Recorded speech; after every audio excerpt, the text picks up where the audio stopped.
Blair's name is being called. She shouts for him to awaken at once. The entire class chuckles, questioning why he remains a student there. The young man inquires about his location as someone tugs his shirt sleeve. The girl informs Blair that Britney is going to phone once more.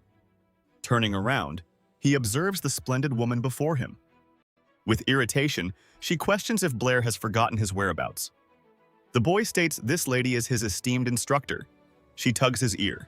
His instructor expresses disbelief that he's dozing off during lessons and promptly instructs Blair to solve math problem 15. The protagonist is unsure how to proceed, yet, placing his hand on his brow, he claims to grasp the issue. The teacher states he may provide the answer by tomorrow, as this serves as his penalty for napping. The entire class persists in ridiculing him, asserting he'll never manage to resolve such a complex task. However, Blair appears quite self-assured. She observes that the young man's certainty matches that of a seasoned scholar. The unfortunate one, a genius, provides the correct response, blushing. The instructor declares it's not possible. Our young man inquires if he may use the restroom, and she assents. The classroom grows agitated following this brief display. Observing the blackboard, he confirms the computations are accurate. All present shriek in astonishment as our young man proceeds through the institution. He muses that the expression requires no advanced computation, merely a simple intersection.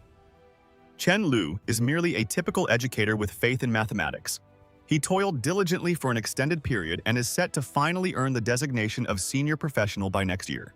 However, while sitting for the examination, he drifted to sleep, only to awaken in a different realm. The protagonist declares this unscientific and implores Newton for assistance. Upon closer inspection, he discerns he is now a youth poor at arithmetic, and the present world places great importance on it. Nonetheless, he's astonished that the pupils failed to solve such an easy task, behaving as if it were complex. Blair states he's unaware of how he arrived in this realm, but observing everyone's lack of intellect, he could ascend to the summit, achieving life's peak through mathematics. A girl with rose-colored hair appears. She and the protagonist ultimately collide. Our young man inquires if she is all right. Yet, the pair find themselves in a rather questionable predicament. Perceiving this, Blair instantly becomes flustered. He promptly offers an apology, stating his lack of focus. The fair-haired girl retreats, remarking that it's him once more. The protagonist realizes she recognizes him. Highly incensed, she recounts how Blair collided with her at the entry ceremony, shaming her, vowing never to forget. She further states he struck her once more, but this occasion was intentional and crude. Blair, facing her, is at a loss for words or actions. Attempting to settle the matter, the protagonist asserts she struck him initially. Abruptly, the girl performs peculiar hand movements. Subsequently, she appears to be uttering an incantation. Our hero sighs, deeming her insane. He then playfully mimics her actions, but humorously. An unusual emblem abruptly materializes. The girl's hand ignites. She declares she'll pursue Blair with all her might. Judging by her look, the outcome wouldn't be simple. The boy is unsure how to react as a fireball hits his face, but the girl screams for him to prepare for retribution. The protagonist conceives a clever plan. Prior to being slain, he bows and offers deep apologies for the incident. Naturally, the blonde was taken aback. Clenching her fist, she warns him not to assume it's finished merely due to his apologies. Yet, as she concludes speaking, our hero has vanished, with Blair sprinting as if his very existence hangs in the balance. To him, nothing computes, as sorcery and empiricism share the same space. Abruptly, the protagonist's head begins to ache. Consequently, he collapses into unconsciousness. Pieces of Blair's recollections drift through his thoughts, and we observe him weeping, calling out for his father. The general perished nobly in combat. An individual presents a box extending sympathy. A hand and his son stand before a dwelling. Nearby, folks remark that following the general's demise, the woman became merely an impoverished, expendable person who must toil. Blair approaches his mother, informing her of his college acceptance. She insists he study diligently, and concurrently, the boy states he has matured. In her perception, her son mirrors his father.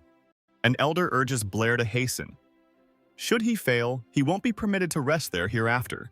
The young man affirms he will certainly return home. Our protagonist understands that this body's original possessor, despite his immense effort, lacked any magical aptitude. Moreover, his peers constantly disparaged him. Back in the present, his friend contacts him, inquiring about Blair's well-being. He identifies her as Jasmine, yet ponders how she located him. Given her kindness, she offers her hand to assist him in rising. Blair expresses gratitude but muses that the former occupant endured a difficult existence. Thus, from this point forward, the responsibility falls to him. Within a classroom, the instructor is lecturing on the 4 categories of mystical elements. The bald individual states that this realm is split between common folk and those capable of wielding magic, and their academy stands as the foremost and most renowned among all others. Sorcery is categorized into 4 elements: fire, water, earth, and air. Via specific movements, the sorcerer can employ spiritual force to exhibit such might. We observe that following the lesson, pupils are pleased to at last depart. We notice the identical boy appearing somewhat downcast after listening to these declarations.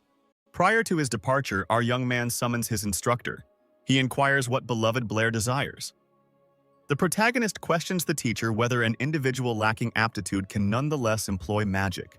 With an air of conceit, he remarks the boy has posed that query repeatedly. He then exits, declaring it's unfeasible to practice magic without the requisite gift. Onlookers are ridiculing him for his earnestness despite his lack of ability.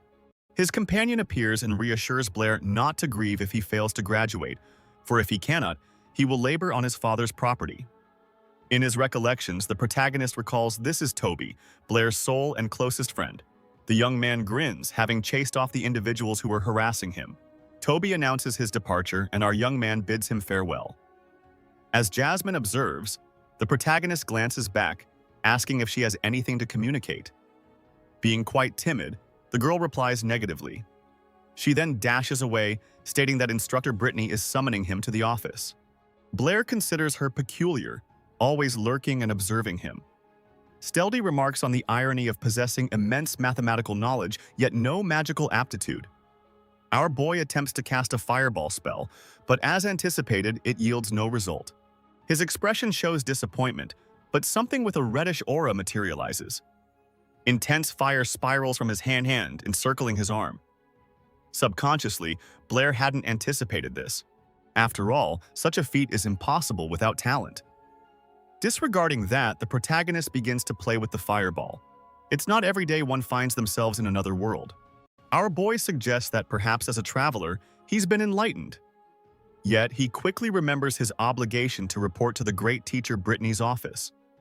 The sunset appears to be drawing near. Blair knocks on the door, calling her. Upon entering, he apologizes for his tardiness. For some reason, our boy blushes, the cause being one of the teacher's particular poses. It's clear the protagonist is quite smitten with her. She smiles, stating he has finally arrived. Britney asks him to overlook her peculiar poses, then instructs Blair to sit in the chair. The woman mentions she's prepared hundreds of calculations for him. She promptly throws all the papers onto the table. Britney states she's leaving and tells the boy not to feel rushed. Suddenly, the protagonist already states the answer to the question. At that instant, she asks if it's even possible. Then she rushes towards Blair. She quickly states that she herself wouldn't be able to do it. Our boy is at a loss for words with the woman before him. Being amiable, Britney asks if he can explain how he resolved the question. Blair is overwhelmed by her cuteness. In his thoughts, he believes his teacher is more foolish than normal. Hitting the table, Blair states he performed the operation in sequence, but the problem and its wording were very prone to errors. Britney claims there's only one solution and one method for this. He disagrees, saying, for this problem, you simply need to discover a pattern. Sum all the penultimate numbers until their total reaches 80. Pointing to the board, the protagonist asks if she knows what the sum of all the penultimate numbers could be to reach 80. Very excited, she raises her hand and states 39. Blair confirms the answer is correct, then asks her to take a seat. Our boy explains that a tedious addition problem transformed into a simple multiplication one. With this kind of method, you can easily solve several problems. Britney asks how such an intelligent method can exist.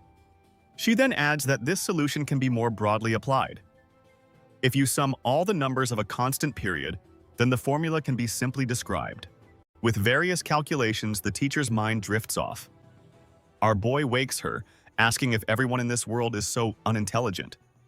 She responds with another question, inquiring if this is the actual solution. Blair, with a smile, states that this calculation method is simpler and anyone can perform it. Holding our boy's hand, the woman proclaims him a genius, adding that if he always commits to studying, his future will be boundless. Britney, without realizing, emits a terrifying power that is overpowering the protagonist.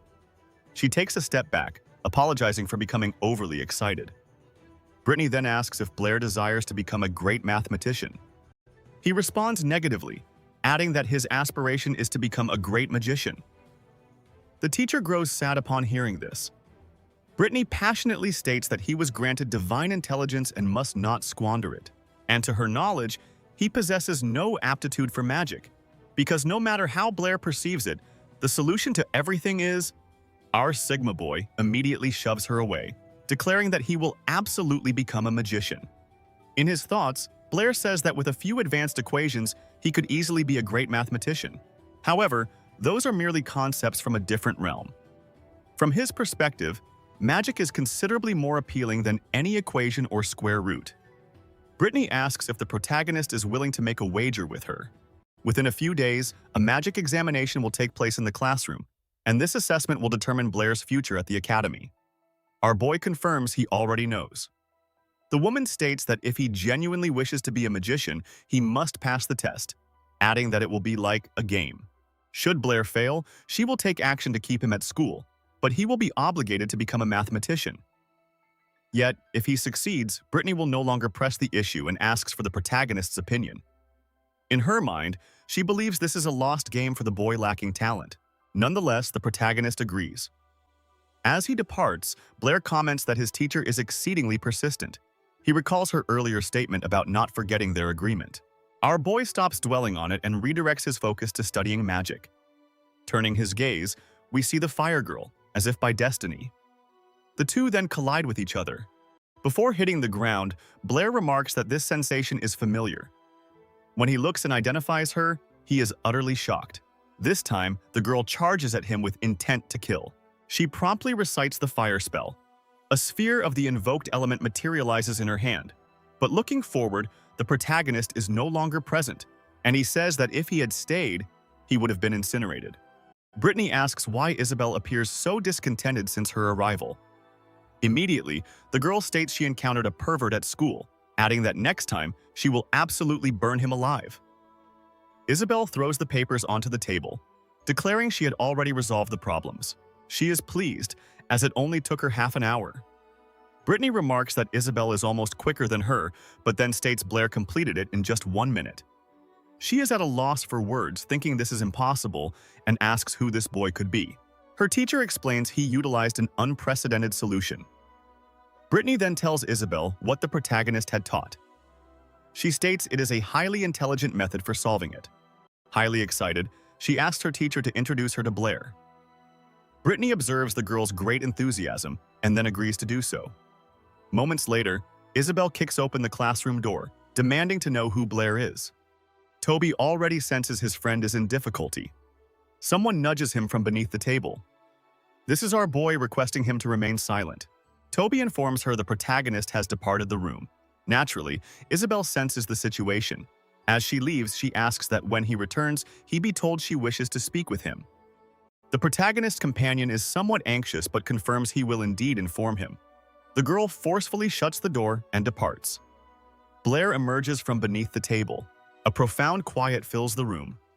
The boy appears unwell, having had to face his senpai. Toby questions what on earth the protagonist did. Our boy is utterly bewildered as he doesn't know who she is. His friend remarks he truly seems like a robot, only knowing how to study and work. Toby says Isabel has many academy followers, and if those individuals discover Blair offended her, things won't conclude favorably. Our boy states the academy has regulations, and they cannot act however they please.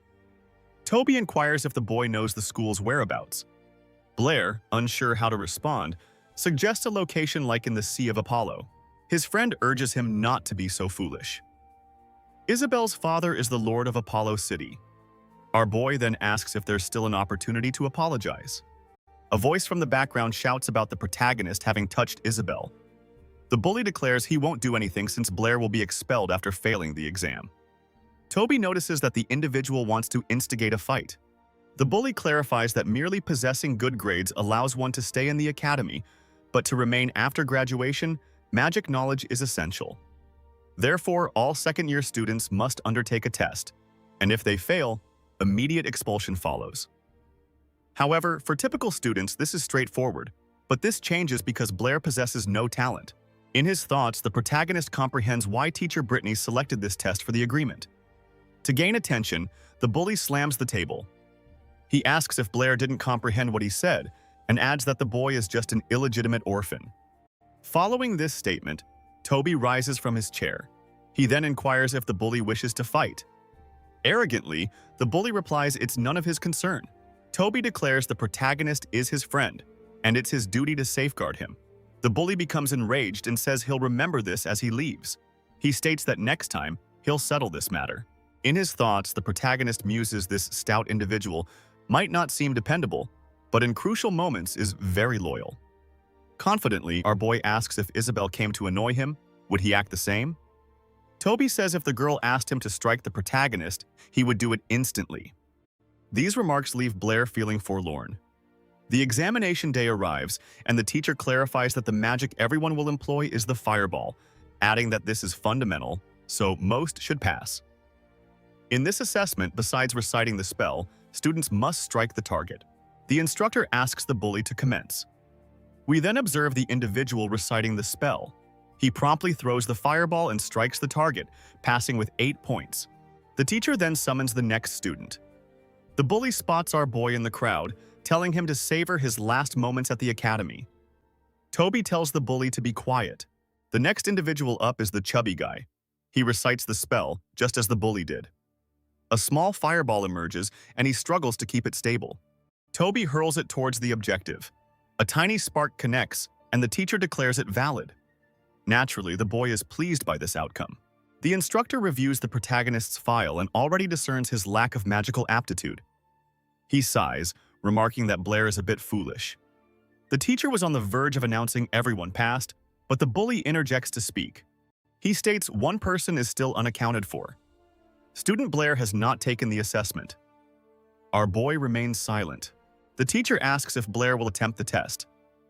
At that moment, everyone laughs, asserting it's impossible, as he can't even manage the basics, dubbing him Blair, the magical idiot. Toby draws near, remarking it's clear they planned this despite everything. The protagonist declares he will undertake the examination. No one comprehends the rationale behind his choice, yet naturally, they ridicule it with full force. The girls assert Blair still hasn't grasped he's a magical failure. The teacher instructs them all to hush, and once more inquires if the boy will undergo the assessment. Blair affirms he will take the test. Thus, he states he can commence immediately. Our boy stands directly before the target. He's aware he can perform magic without incantations, but he'll still feign it. The protagonist begins reciting the spell, then orders the fireball to appear. Everyone shields their eyes, anticipating a magical display, yet no enchantment is visible. Shortly after, the students begin laughing and ridiculing the boy. However, it was merely a matter of time until his rage ignited. A substantial fire spell becomes plainly visible. The target is utterly obliterated in the vicinity. Everyone is terrified by this, yet Britney feels sorrow.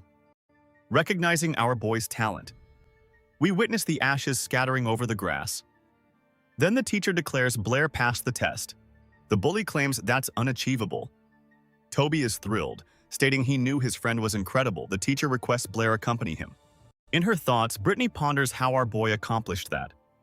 The fabrication Blair offered to prevent exposure was that he practiced daily, and it abruptly functioned. The teacher explains that magic is bestowed by the gods, and those unable to manifest it are termed forsaken by the deities. Individuals devoid of talent are exceedingly uncommon, and someone who previously possessed none but now does is nearly a jest. Regardless, he states that our boy holds significant potential to evolve into a mage. In his thoughts, Blair recalls that previously someone convinced him to pursue mathematics. Now, the focus shifts to magic. The teacher states that the protagonist has truly applied himself diligently lately and will undoubtedly achieve the rank of a Saint Mage. Blair comprehends that the Saint Mage level represents the highest possible attainment, noting a legend about someone who reached this tier, whose primary ability was to tear the fabric of space and time. Our boy begins to understand his capabilities should he reach the peak. Shortly after, Blair turns to the teacher, asserting he will certainly achieve the rank of a Saint Mage. Elsewhere, the protagonist notes the academy had a brief recess following the recent test. During this brief interval, he delved deeply into magic books, uncovering that mage ranks are categorized into 7, with the Saint Mage representing the absolute pinnacle. Their formidable magical abilities are detailed exclusively in ancient texts. Reports suggest a Saint Mage can tear the fabric of space-time and traverse between various worlds and dimensions. However, the present world dismisses such notions as mere fantasy, but our boy reflects on his own arrival in this location, sensing a potential link. Regrettably, his teacher does not credit spatial magic, thus he was unable to obtain additional information. Someone then arrives, asking if Blair is still engrossed in reading.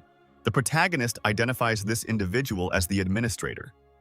Our boy firmly states he will persist in reading. The following day, Blair had remained awake all night, engrossed in his studies. He unlatches the classroom door. A crowd has already gathered, with everyone discussing the recent event. Concerning Blair's impressive and potent magic, other students are saying he was simply concealing his true strength. The girls comment that if one truly observes, the boy is actually quite good-looking. Isabel is seated directly in front of him. Naturally, he ponders the reason for her being there. In such a questionable position, Blair shields his eyes, asserting he cannot see. Isabel remarks it's unexpected that he is the very person Britney had been discussing. Blair attempts to clarify that this entire situation is merely a misunderstanding. She screams, branding the boy a pervert. Her fury overflows, manifesting as raw magic. She then commences reciting an incantation for a fireball spell. Our boy attempts to defend himself somehow, but swiftly realizes that nothing struck him. Fortunately, his teacher arrived just in time, preventing Isabel from causing any trouble. Britney declares that using magic inside the classroom is forbidden unless a superior grants permission. The girl implores her to listen, but Britney firmly tells Isabel to be silent. The teacher then mentions she was searching for him and directs him to her office. Britney further instructs Isabel to accompany him there. Blair experiences pride, yet still, the unfortunate boy is undeniably a genius. The three individuals depart, and the door swiftly closes. The bully is left utterly confused, asking what precisely just occurred.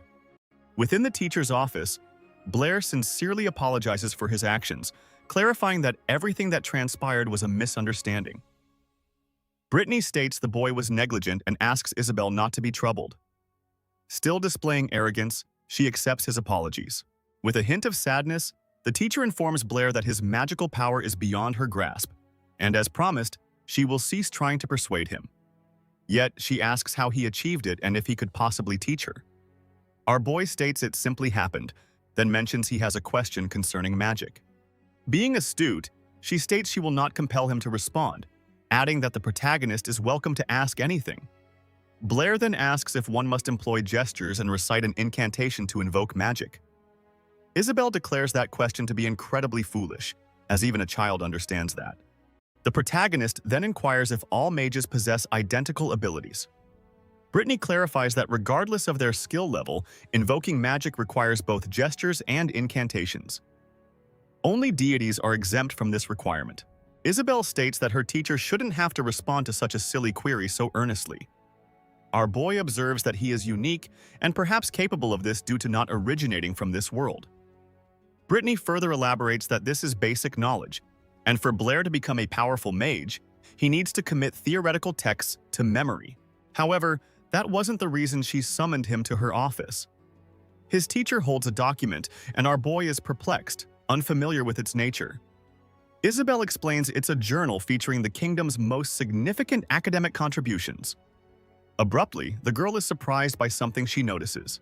She observes that both her teacher's and Blair's names appear in the journal. Britney reveals she submitted the formulas she acquired from the protagonist. Blair shows no interest, as he makes scant money at the library, and to his knowledge, paper is inedible. His teacher mentions she nearly overlooked something. She presents a pouch brimming with coins, explaining it's a reward for the manuscript. Naturally, the protagonist is delighted, given he typically earns 2 silver coins monthly, yet received over 50 in a single day. This was entirely due to his excellent teacher. Naively, Britney declares she'll claim half, having also played a part. Consequently, our boy will now get merely 25 silver coins. He mentally remarks he'd never encountered such a sly serpent. Regardless, it remains a substantial sum. Whether he likes it or not, Blair now has a scheme to amass considerable wealth. Gazing at his teacher, the boy inquires if a 50-coin bonus is standard for every published piece. The woman admits she hadn't focused on it, but suggests it might be typical given the journal's renowned status, which is quite astute.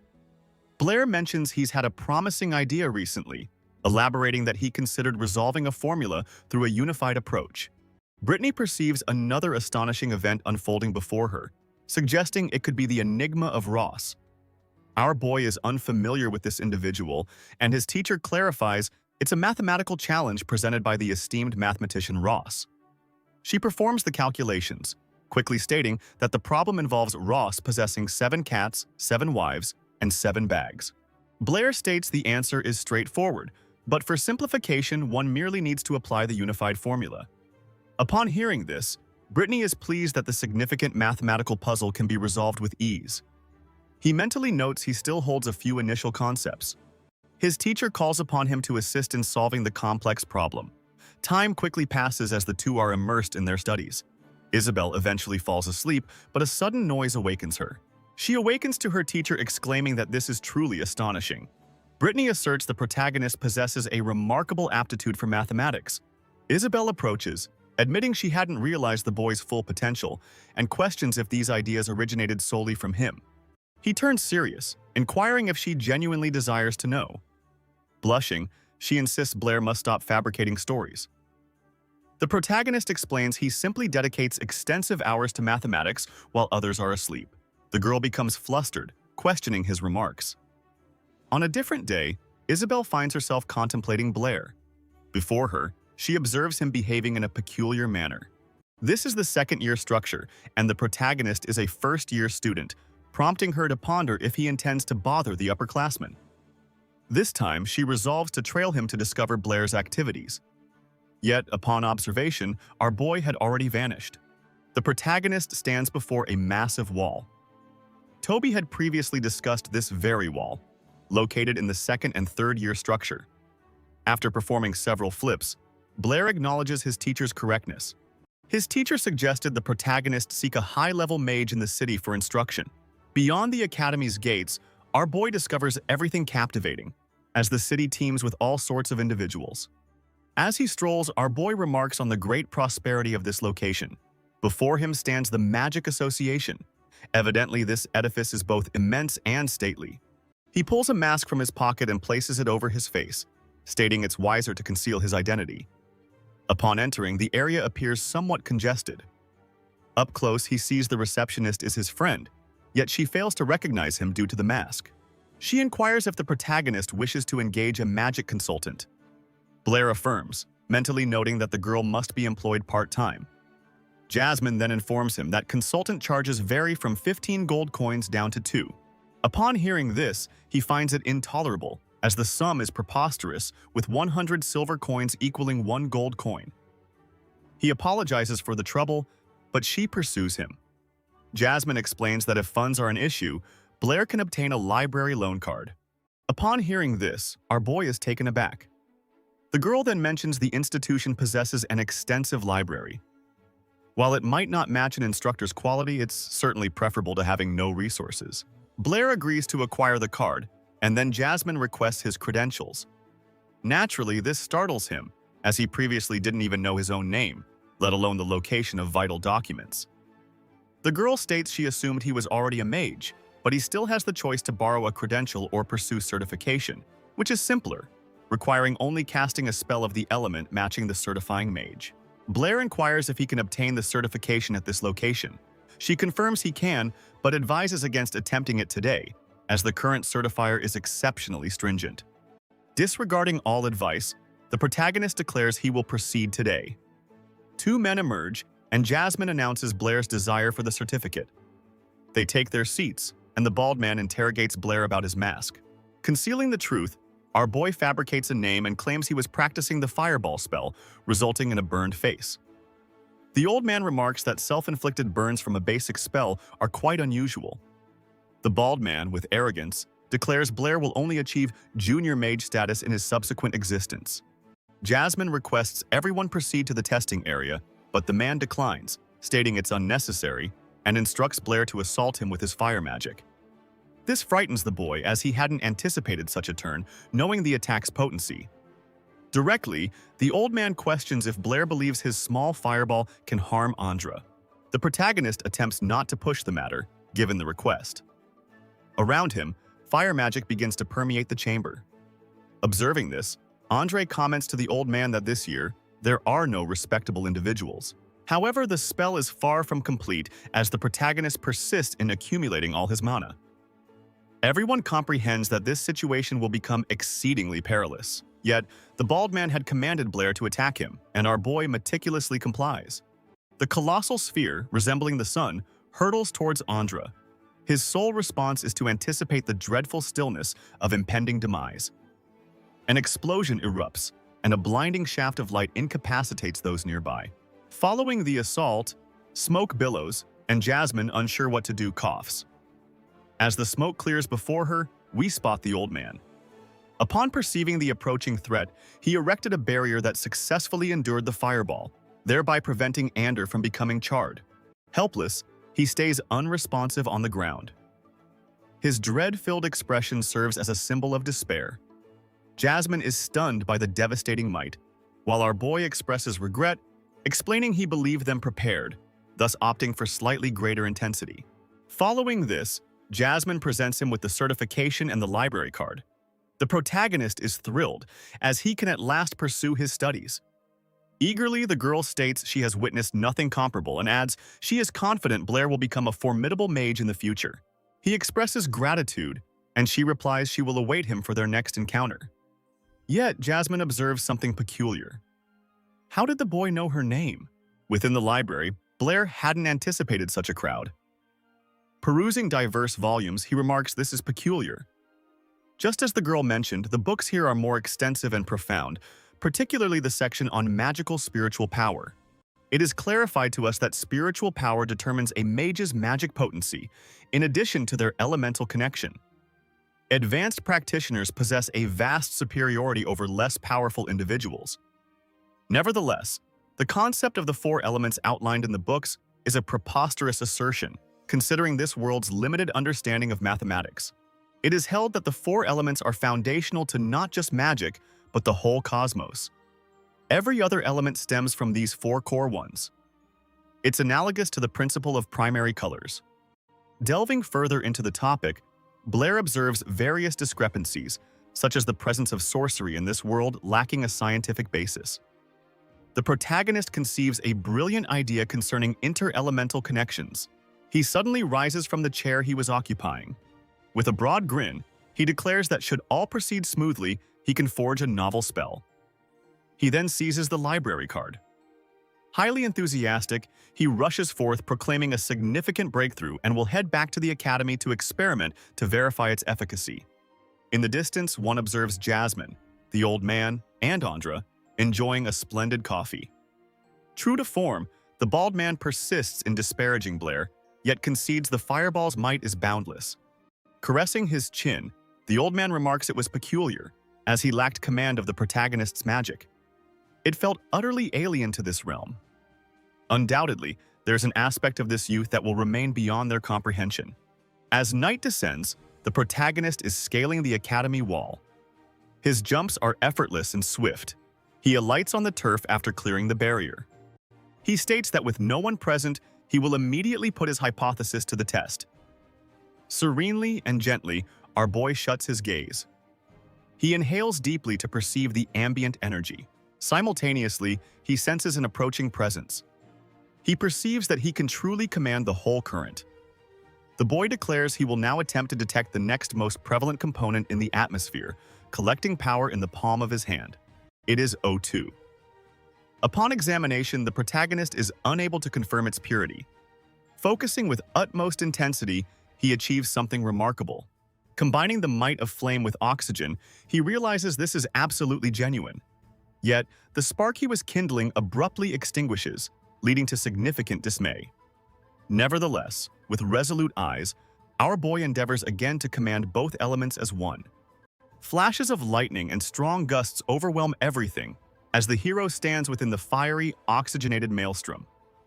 The full academy shakes, and objects everywhere begin to fracture and crumble. The professor feels the vibration and, gazing outside, inquires what's happening. She observes what appears to be a massive blast. Nearly the whole forest was engulfed in flames. Fortunately, Blair remains safe and sound. Astonishingly, the magic's power was immense, still enveloping him. Luckily, the young man succeeded in halting himself promptly. The thick mist hanging above the region clears away, and the protagonist discerns something. The earth lay fractured, entirely incinerated. It became clear that the oxygen was far more refined than he had imagined. Upon hearing the blast, individuals begin to emerge. Blair makes his escape, stating it wasn't meant to create such a disturbance. As he races through the woods, the boy remarks the blast could have been substantial. Nonetheless, it produced something remarkably vast. The following day, within the classroom, the main character studies routinely. He eventually dozed off because of the eventful evening he experienced. A hand rests on his shoulder as Toby inquires if Blair is aware of last night's events. He responds with a clear lie, claiming ignorance since he was slumbering. He clarifies a detonation happened and the school is now being investigated, with suspicions of senior students casting spells. Judging by the crater's scale, it was certainly a high-tier mage. The portly boy considers the most questionable individuals, then states that instructor Britney is a powerful mage. Upon this remark, the young man, inexplicably, grows vigilant. He proceeds to her office and raps on the entrance. She opens it, pleased that Blair had stopped in, as she genuinely required his presence. Clutching a paper, she announces the Mathematical Society shared news about the resolution to Ross's problem. As the main character was the one who resolved it, his name appears as the author. She subsequently commends him for cracking one of the most significant mathematical challenges. Cutting short this discussion, Blair states more crucial subjects need attention. He exclaims his desire to learn mathematics alongside her. The woman fails to grasp the rationale behind this choice. Britney inquires about his ambition to become a powerful mage, and the young man asserts he will achieve both. Abruptly, she seizes his arm, then expresses her joy that Blair holds such a perspective. She subsequently instructs him to visit her office nightly for math studies. The main character is moved by this fervor, which resembles a volcanic eruption. Britney asserts that given the boy's aptitude, he will undoubtedly evolve into a brilliant mathematician. And as he moves away from her, Blair mentions a magic query, asking if she could provide an answer. Their discussion was short. The woman consented to assist and address inquiries whenever he wished. And then the main character opens the exit door. His instructor prompts him to return the following evening. Just as the boy prepares to shut the door, Britney instructs him to pause. She then becomes quiet, rendering the ambiance strained. Blair becomes frightened and inquires about her intention. She remains silent, offering no reply, then inquires if the boy is exploiting her to obtain solutions for various magic questions. Her gaze fixes on the protagonist. Perspiring profusely, our boy grasps he's been discovered, and with a partial truth, states he merely desires more time with her. Britney draws near, and naturally, the protagonist believes his end is nigh. Sweetly, she tells the boy to be cautious when departing and reminds him to visit after class that evening. Blair practically feels he's been banished from the area. Subconsciously, the protagonist can't tell if she is foolish or truly bright. Subsequently, the next night, the boy arrives and opens the office door. Britney is seated with Isabel. A girl, looking suspicious, asks him what he is doing there. The woman offers an apology to Isabel, having neglected to state that from today, Blair would be joining their study sessions. Given Isabel's seniority, she is to oversee and assist him as required. She then requests Blair to take a seat beside Isabel, as she has a query she wishes him to address. A substantial stone is cast into a well, succeeded by another stone possessing twice the mass, and she inquires which will arrive at the bottom initially. Isabel claims she merely needs to compute the duration, yet our boy clarifies that the heavier stone will never overtake the lighter one. Disregarding air resistance, the smaller stone would be the first to descend. Upon hearing this reply, the girl becomes irritated. She then remarks that Blair possesses sound knowledge but is deficient in common sense. Britney admits she didn't comprehend the protagonist's statement, but the learned have declared that the object with the greater mass will descend first. For an unknown reason, the girl keeps arguing, asserting that even a child is aware of this fact. Following these remarks, Blair becomes somewhat irate, asking if she has verified this. Isabel insists they must not question the great sages. The teacher simply observes the disagreement between the pair. Quickly and directly, the boy states that for something to be true, it must be proven. She retorts, asking if he wants to bet to confirm it. Britney tells them both to stop, but Isabel says she'll wager 10 gold coins. In that instant, the protagonist grows excited. The three proceed outside the academy to an open area to carry out the experiments. Gripping the stones, the teacher requests Blair to ponder his decision, as 10 gold coins represents a considerable sum. Seemingly without regret, the boy instructs her to proceed alongside him. Isabel proclaims this will be the simplest triumph of her existence. Gazing at the girl, Britney states that confidence is beneficial, but hubris can usher one to an irreversible state. A powerful gust of wind sweeps over all present, then the teacher begins to levitate. Upon observing this, the boy is awestruck. Noticing Blair's surprise, she taunts him, remarking he's a commoner for finding this so captivating. The teacher is now high enough to drop the stones. With a serious look, Britney prepares to begin the test. Meanwhile, Isabel continues arrogantly, stating her certainty that Blair will be defeated. The stones are set free and swiftly descend. For an instant, the pair appear to move at identical speeds. Subsequently, they land almost concurrently. With an astonished expression, Isabel is speechless, yet excited. Our boy already comprehends he has secured the wager. Following this, the woman descends to inspect the outcome. We note her landing is extended and graceful. The girl exclaims that this is utterly impossible. Both gaze at the outcome with astonishment. Britney queries how the protagonist possibly knew, and he responds that he read it in a book and then experimented. For thousands of years, humanity had been convinced by a major falsehood. All the mistakes and accepted wisdom were revealed by Blair, and that's definitely not mere fortune. She informs the boy that the law governing falling objects has been entirely altered following this experiment. Naturally, our boy isn't particularly impressed, as this is fundamental knowledge in his own world. His teacher reiterates that Blair is a genius, and beside him, Isabel is boiling with fury. Gazing at the girl, she seriously asks him to revise the law of falling objects with her assistance. The protagonist mentions he'll need Isabel's help for a short while. The girl contemplates all of this. Within her thoughts, she envisions them both in the newspapers, bearing the headline, "The Ascent of Two Geniuses."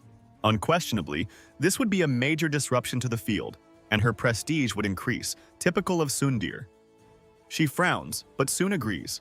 The girl considers her and our boy. The two, content and united, exploring novel mathematical concepts. And perhaps once they marry, her surname might become Blair Isabel. Her crimson face is clearly discernible from a distance. With grace, she informs the protagonist that if he ever faces difficulties, he can contact her and she will certainly resolve every issue. Blair offers his hand to the girl. Her thoughts become completely disoriented. Acting very charming, she asks why he's offering his hand, and Blair replies he wants the bet's money. Truly, gold coins are never excessive. Isabel flees in tears, telling him to fill his mind with rubbish. Some hours later, she hands over the coins. In his mind, Blair reflects that he became wealthy simply by making a wager with the arrogant, pampered girl. Approaching, Isabel states he cares not for fame or honor, but it seems he does appreciate money. For a brief duration, the protagonist stays quiet. Meanwhile, the girl asks what Blair desires. The lovely blue firmament blankets the entire world. The leaves gently move with the breeze that ceaselessly continues its journey. Memories surface of his fabricated past life. Many hours spent toiling and instructing. Nonetheless, he consistently found contentment with his pupils. The boy asks what she is speaking of while standing. Blair simply states that he desires money to enhance his life, nothing more, nothing less. As he departs, he says goodbye to Isabel and Britney. The two lovely women watch our boy as he moves away. The following day, Blair is almost asleep at his workstation. Nonetheless, he is content now that he possesses money. Perhaps he might even consider moving his home in the future. Someone arrives and rudely demands the boy's attention. He states that his senior is seeking him and instantly commands the trash to stand up. Blair understands nothing and simply remains motionless. Grabbing his wrist, Bully tells him to lower his head, as merely casting a fireball signifies nothing. A voice echoes, instructing the bully to release Blair. The student this time is Senior Fige. He has basic attributes and a common appearance, but he seemingly has two bodyguards. Turning around, Blair doesn't recognize the individual. Fiji comes closer, inquiring if he's Blair. The individual gazes at him momentarily, but our protagonist disregards him and questions if the bully didn't catch the senior's instruction to release him. Once released, the main character inquires about the situation. The individual instructs Blair to keep his distance from Isabel henceforth, as someone of his standing shouldn't be approaching or even conversing informally with her. Everyone departs, and our protagonist simply observes. Fige accidentally collides with Toby. He offers no apology, and the plump boy stays on the floor. Rising, he approaches Blair, asking if he's all right. The boy plainly clarifies that the senior merely wished to have a brief discussion. Toby appears intimidated by the individual. He mentions that everyone within the academy holds a fear of him, and Blair alone seems unconcerned. This young man is the great Viscount's son and the youngest heir to the Howard family. He further states that anyone who displeases him will face significant difficulties residing in the academy. Placing a hand on Blair's shoulder, Toby admits he's aware the protagonist is captivated by Isabel's allure, yet counsels him to adhere to Thai's directives. A while later, the brilliant sun is observed illuminating the academy. Within the office, Blair contemplates his pure oxygen ball, which requires concentration time before it can be instantly deployed. Currently, his primary benefit is the absence of a need for incantations or hand movements. He quickly ponders if he could employ several elements simultaneously. However, Isabel interjects, stating he must delve deeper into the topic assigned by teacher Britney, as she presents him with a document. Our protagonist lets out a yawn. This indicates Blair has completed all his writing. The young woman is astonished by his swiftness.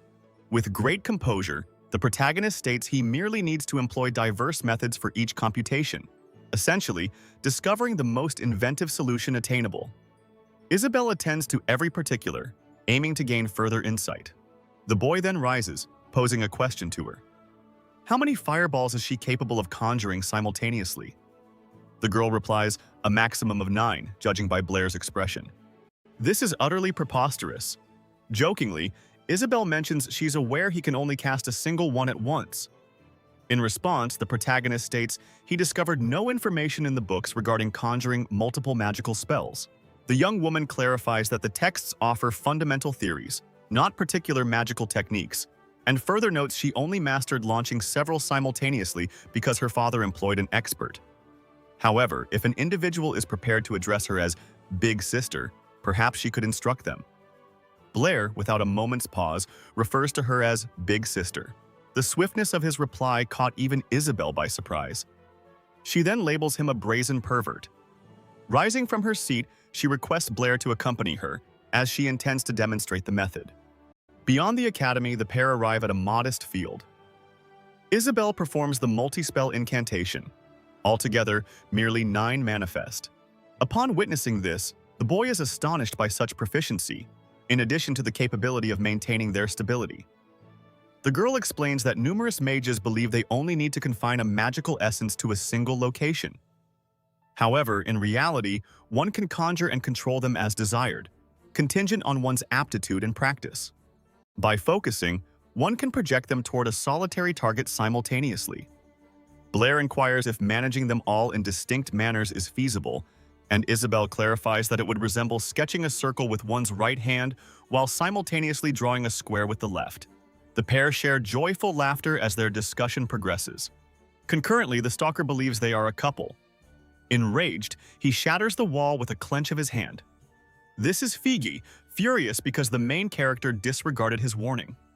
He declares that Blair will suffer for all of this.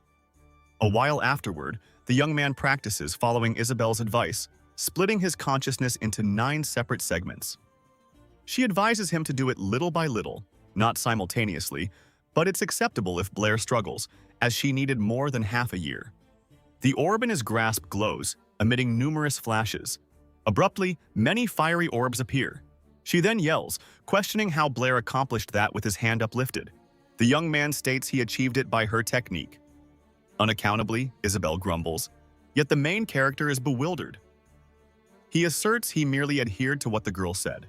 To herself, Isabel thinks this scoundrel excels not only at math, but also in sorcery. Someone once thought forsaken by deities is now truly a divinely favored prodigy. She then yells that the main character wasted too much time. She dashes away, instructing him not to seek her out should he require magical assistance. With a hand to his face, Blair is baffled by his mistake, believing females are difficult to comprehend. Reaching into his pocket, he senses an odd object. Just then, Isabel sprints, loudly labeling him a pervert. Blair abruptly seizes her hand. This shocks her, causing her to become highly vigilant. She asks why he's tugging her, gazing at the young man's open palm. A teddy bear-like bracelet rests there. With courtesy and grace, the young man addresses his cherished Isabel, stating he only grasped the lesson due to her diligent instruction. He then requests she take this present as a memento from her younger sibling. Her gaze brightens upon seeing it, such an adorable item offered sincerely. This causes the young woman to redden at his action. To herself, she thinks this scoundrel is decent. Swiftly, she snatches the bracelet from his grasp, then flees, declaring the bracelet hideous. However, she tumbles clumsily to the earth. Nevertheless, she rises and glances behind her. Her look reveals hesitation yet also genuine thoughtfulness. The young man ponders whether to console her. Regardless, she keeps fleeing, declaring she'll never pardon him. The young man is deep in contemplation, noting the bracelet's price of 50 silver coins. He had planned to present it to his instructor but reconsidered and offered it to Isabel instead.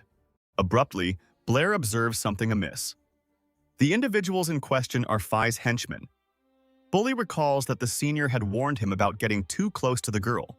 Nevertheless, he persisted in seeing her. Blair rises from the high foliage. However, he finds himself encircled by the men. Above all, fleeing is preferable to remaining and perishing. The idiots pursue him, instructing the young man to halt. Deep within his mind, he thinks this crowd poses a difficulty. Bully yells that Blair resembles his father, running from the fight yet still dying. Upon hearing this, the boy halts. The guy queries if he touched a nerve, then charges to assault him. As his strike nears the protagonist, his hand ignites, nearly incinerating.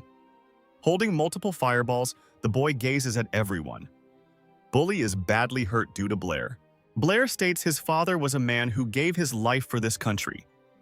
He was more than just his father. He was a true champion. He then warns Bully not to disrespect him. The others are terrified after witnessing the protagonist conjure 9 fiery orbs. They then flee, abandoning their comrade. As a dominant figure, Blair looms over Bully. Yelling, Bully pleads with the protagonist to keep his distance, citing that the academy prohibits brawls between students. Retreating, Bully advises Blair not to be impulsive. With a furious expression, the boy retorts he ought to have mentioned that sooner. As he prepares to strike, he perceives something. Individuals are behind him. The boy cries out for aid, believing his end is near. But gazing forward, he spots the protagonist collapsed. He nudges Blair to check for signs of life. Immediately, he flees, abandoning everyone else. Britney orders Bully to halt his running. Simultaneously, he claims innocence, pleading for her trust, stating the protagonist collapsed on his own. Gently, she unmasks the boy. Blair blushes, beholding the genuine bliss. Panicking, Bully begs the teacher to listen to his explanation. Beside him, the guy complains about what happened. He then asks if the boy believes they are blind, having seen Blair collapse at his feet.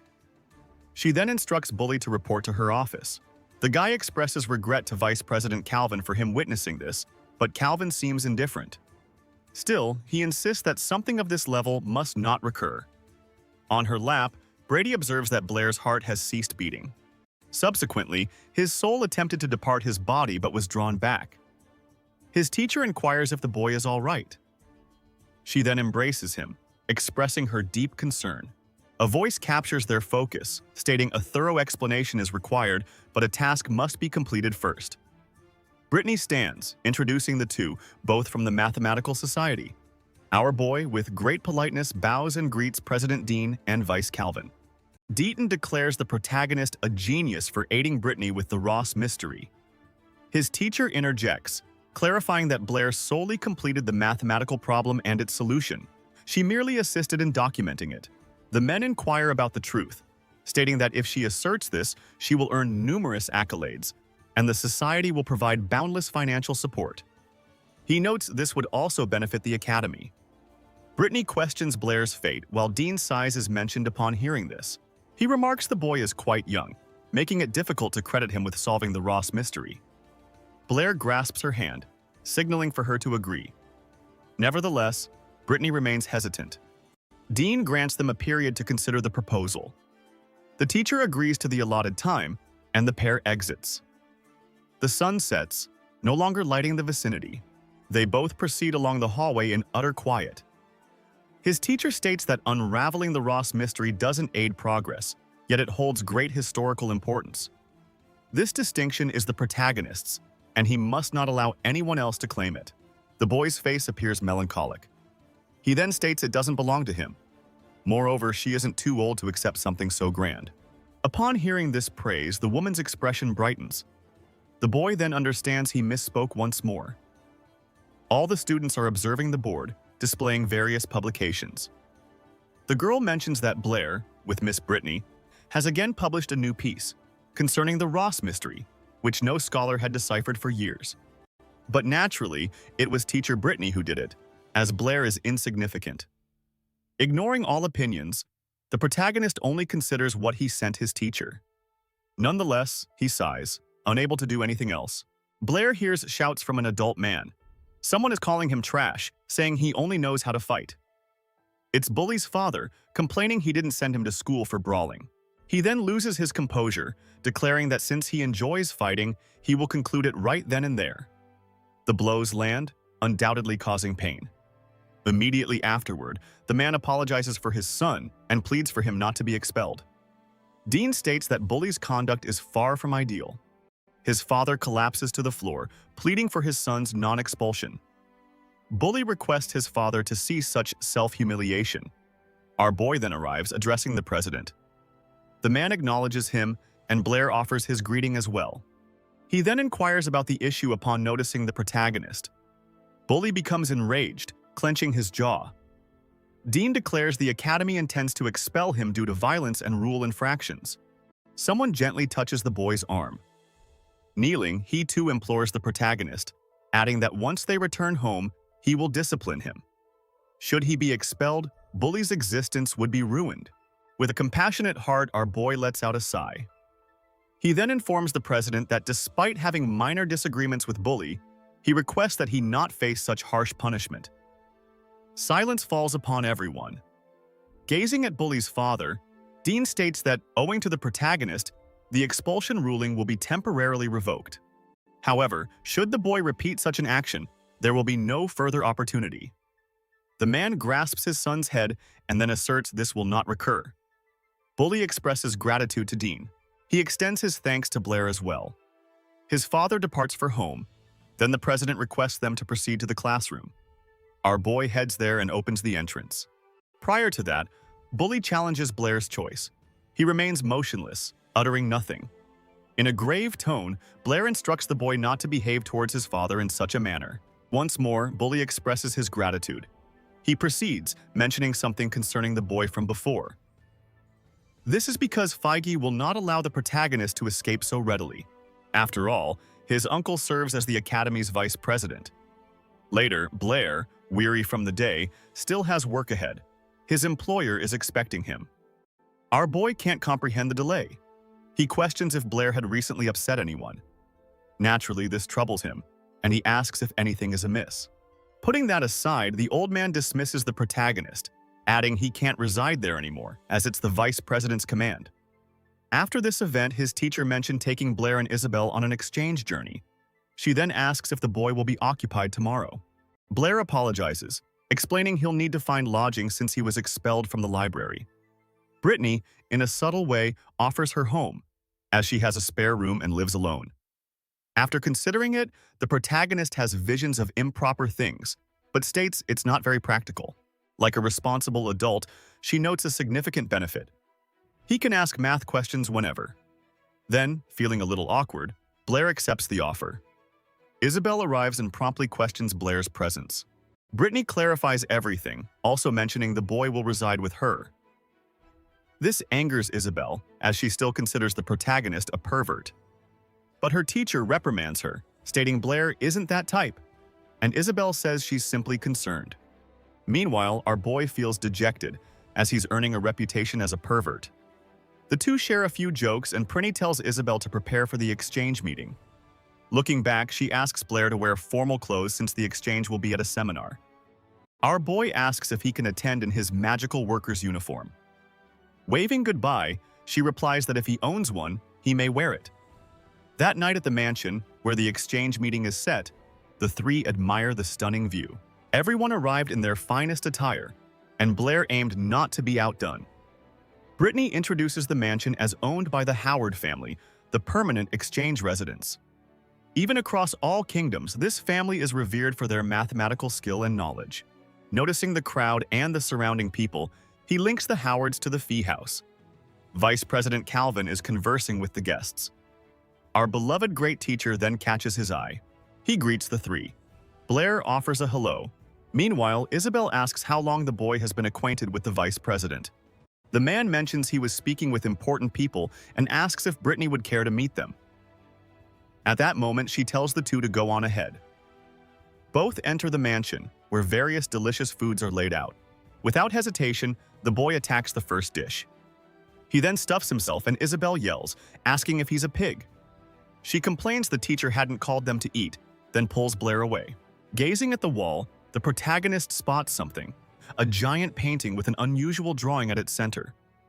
Isabel states these are the 7 points of the royal capital, of which the entire Howard family is proud.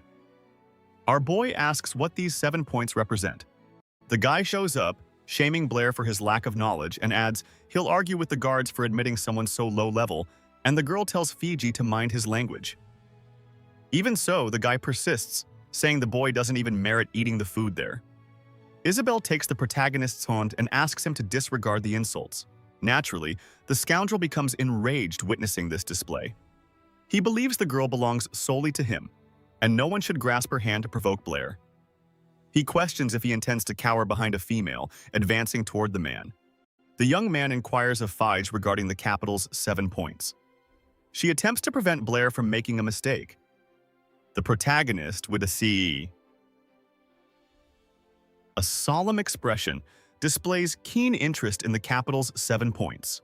With a grin, Fige queries if the lad truly believes himself a math genius. Isabel voices her displeasure at this conduct. Meanwhile, the man states his desire to learn Blair's novel mathematical ideas.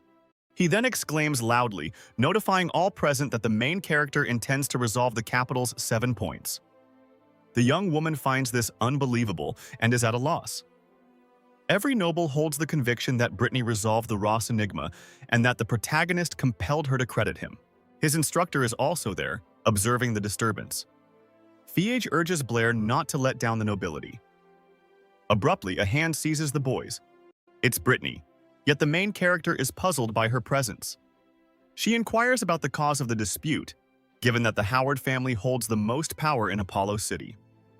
Such an incident might complicate matters for him in the realm of mathematics and within the academy itself. Furthermore, resolving the capital's 7 points is unfeasible, a fact Fige is aware of, hence his challenging Blair with it. The young man captures Britney's notice, and she glances sideways. Lifting his glass, he queries if the boy isn't a renowned mathematician and wonders if he's short on assurance. Enraged, the woman was on the verge of acting against Fige. However, the main character halts her, stating he will attempt to solve the equation as a gesture of gratitude to his senior for his library expulsion. Both females are astonished by this declaration, for if Blair commits to something, he invariably fulfills his promise. He faces Feige, declaring his intent to resolve the capital's 7 points. Feige clarifies that this particular equation was only ever solved by the first generation's patriarch. Centuries prior, he observed a unique topographical feature of the capital. Back then, the urban expanse was not as vast as it is currently, with the city bisected by the river. Consequently, the patriarch constructed 7 bridges to link the urban sector. Upon viewing his handiwork, a brilliant concept struck him. One could traverse to any district, crossing each bridge just once, and then return to the origin without retracing steps. Once the concept was publicized, numerous mathematicians investigated to uncover the solution. Yet, despite countless endeavors, no one discovered the reply. Ultimately, the patriarch resolved it, intending to disclose it to the whole kingdom the following day. However, the day concluded without his appearance, and night descended. Days afterward, his corpse was discovered in the river. Consequently, the solution vanished, and neither new nor old generations managed to succeed. Nonetheless, the Howard family commemorates the patriarch's significant accomplishment. This stands as the paramount glory for the whole family. Little time elapses following the elucidation, and Blair appears to have already discovered the solution. Feige inquires if the prodigy can ascertain the solution. To everyone's astonishment, the main character states he is unaware. Feige chuckles and queries the whereabouts of his courage. The females question if their hearing was accurate and remark that Blair is worthless, merely a waste. However, a prominent woman suggests it might not be so. Evidently, the main character endeavors to locate the solution. However, he comprehends that no solution exists, as a comparable issue arose in his previous existence. Everyone in the room observes Blair closely. Neither Britney nor Isabel grasp the situation. Feige claims the youth states this merely due to his ignorance of the answer, yet his family's initial patriarch possessed the resolution. Blair counters, inquiring if any proof exists for this alleged remedy. Feige becomes agitated, wondering how the young man dares to question the wise. Then, a man emerges, instructing Feige to cease. He is Viscount Howard, and he warns against flaunting the accomplishments of previous generations. Instantly, Feige shivers, offering apologies to his father. The gentleman mentions having learned much about Blair from Calvin. Our young man salutes him with deference. The Viscount states his awareness of the dispute with Feige and quickly offers an apology. However, he then charged his family, declaring the capital's 7 points lack any resolution. Blair asserts he made no accusation, as the issue genuinely possesses no answer. Next to him, Isabel remarks it's her first time witnessing the young man so earnest. The gentleman grows as enraged as his son upon hearing these declarations. Against all expectations, he declares he holds the evidence. Seizing paper and a pen, he commences noting the rationale and the foundation of the bridges. He then requests their attention. Every land segment is viewed as a distinct point. Should one manage to link all points without retracing a line or detaching the pencil from the surface, it's akin to traversing every bridge. 4 eyes appear amazed, and the Viscount's spouse exclaims, "It's magnificent." A fair-haired lady affirms her companion's correctness. The young man truly possesses a sharp intellect. For an unknown reason, she appears quite pleased. Blair proceeds with the elucidation, stating that bridges can only be navigated from their beginning or conclusion. A point comprising even figures may be termed a consistent point. Britney further notes that if all figures are even, the capital's 7 points become solvable. Watching from a distance, the young man maintains his serious demeanor and affirms his instructor's accuracy. 4 Eyes attempts to inquire further, yet the ultimate conclusion is that one cannot arrive at the finish and then revert to the beginning without recrossing the 7 bridges. Simply put, it's unsolvable. The observers remain silent, stunned by this revelation. Blair declares this to be a completely flawless argument. Feige dismisses it as utter rubbish. The household is being manipulated by aristocratic rumors. He shouts, instructing all not to trust Blair. Yet, naturally, following this preposterous assertion, everyone regards him with contempt. A lady states that the Howard family's forefather misled academics for ages. Due to this assertion, his mind falters. He then gazes at his father, inquiring if he intends no action, but the Viscount, expecting no favorable outcome, strikes his son on the cheek. Fide tumbles to the floor, thoroughly bruised by the impact. The man then orders Fide to be quiet, calling him a failure, and further states that the young man is a dishonor. Out of the corner of his vision, the man vows to make Blair answer for his actions. Our young man fails to grasp the cause of the animosity, yet it appears the Viscount will not overlook this. Nevertheless, Blair challenges him, pointing out that he resolved one of these inquiries, and by a house regulation, the youth should also address one of his. Observing his son on the floor, the Viscount understands there's no alternative, so he asks what the young man intends to utter. Blair promptly states it's straightforward, then inquires about the square's diagonal length. Upon hearing this, the Viscount is pleased, as his lineage is renowned for tackling such mathematical challenges. His instructor, however, wonders why the question is so elementary. The individual responds that it's 2, asserting this is widely known. Our boy, with closed eyes, declares the answer incorrect. He then clarifies he seeks the true length of the diagonal. The Viscount finds himself without words. The onlookers begin to murmur and discuss the situation. Naturally, Blair is aware the man will not provide a response. Even though scientists were esteemed in his realm, most remained obscure, with the populace primarily focused on celebrity gossip. While few possess mathematical expertise, only high-ranking individuals are gathered here. The attending students have made substantial contributions, making their noble status irrelevant. They had, in fact, convened to establish the School of Numbers. The Howard family wields considerable power, serving as the Academy's core, compelling even Isabel's father, the city's lord, to pay them deference. This institution incorporates all available resources to impart supreme knowledge to its pupils. They hold the conviction that all enigmatic occurrences are decipherable via numerical understanding. In essence, it mirrors the venerable Pythagorean school established by Pythagoras. It once possessed immense strength, yet harbored a critical defect within its doctrine. To summarize, every individual in this realm adheres solely to whole numbers, much like Pythagoras. The individual who unearthed decimal figures was his pupil, Sapassos, during an attempt to gauge a diagonal. Following this revelation, the institution was profoundly disturbed, culminating in its demise. The Sacs adherents were appalled by this revelation. Consequently, they resolved to bind Sapassos and cast him into the Aegean Sea. Nevertheless, truth cannot be concealed indefinitely, and their progeny eventually unearthed it. Later generations designated these as irrational numbers. Before long, human comprehension broadened. Based on the Viscount's countenance, he undoubtedly possesses knowledge of irrational numbers' presence. However, we observe the man perspiring. All present are endeavoring to ascertain the accurate numerical value for the diagonal. Britney exclaims, "What in the world?" This is due to her inability to locate it herself. The boy then clarifies to her that this is a novel number, unearthed ages past, yet possibly suppressed by others back then. Fiade observes his father's helpless demeanor, remarking that he realizes he might not depart today with all his teeth intact. This intensifies his fury directed at Blair. He then yells, proclaiming that Blair is responsible for all this. Consequently, he demands Blair's immediate demise. He subsequently charges at the boy with intent to assault him. Blair braces himself, adopting a stance to evade the strike. Prior to any contact, an individual seizes his hand. She watches him with unadulterated fury. Figa screams for her to release him, but the woman offers an apology, stating she needs to prevent the boy from acting rashly.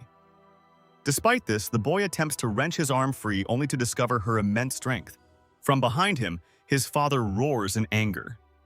The Viscount, quivering, inquires if he comprehends the multitude of calamities he has instigated today.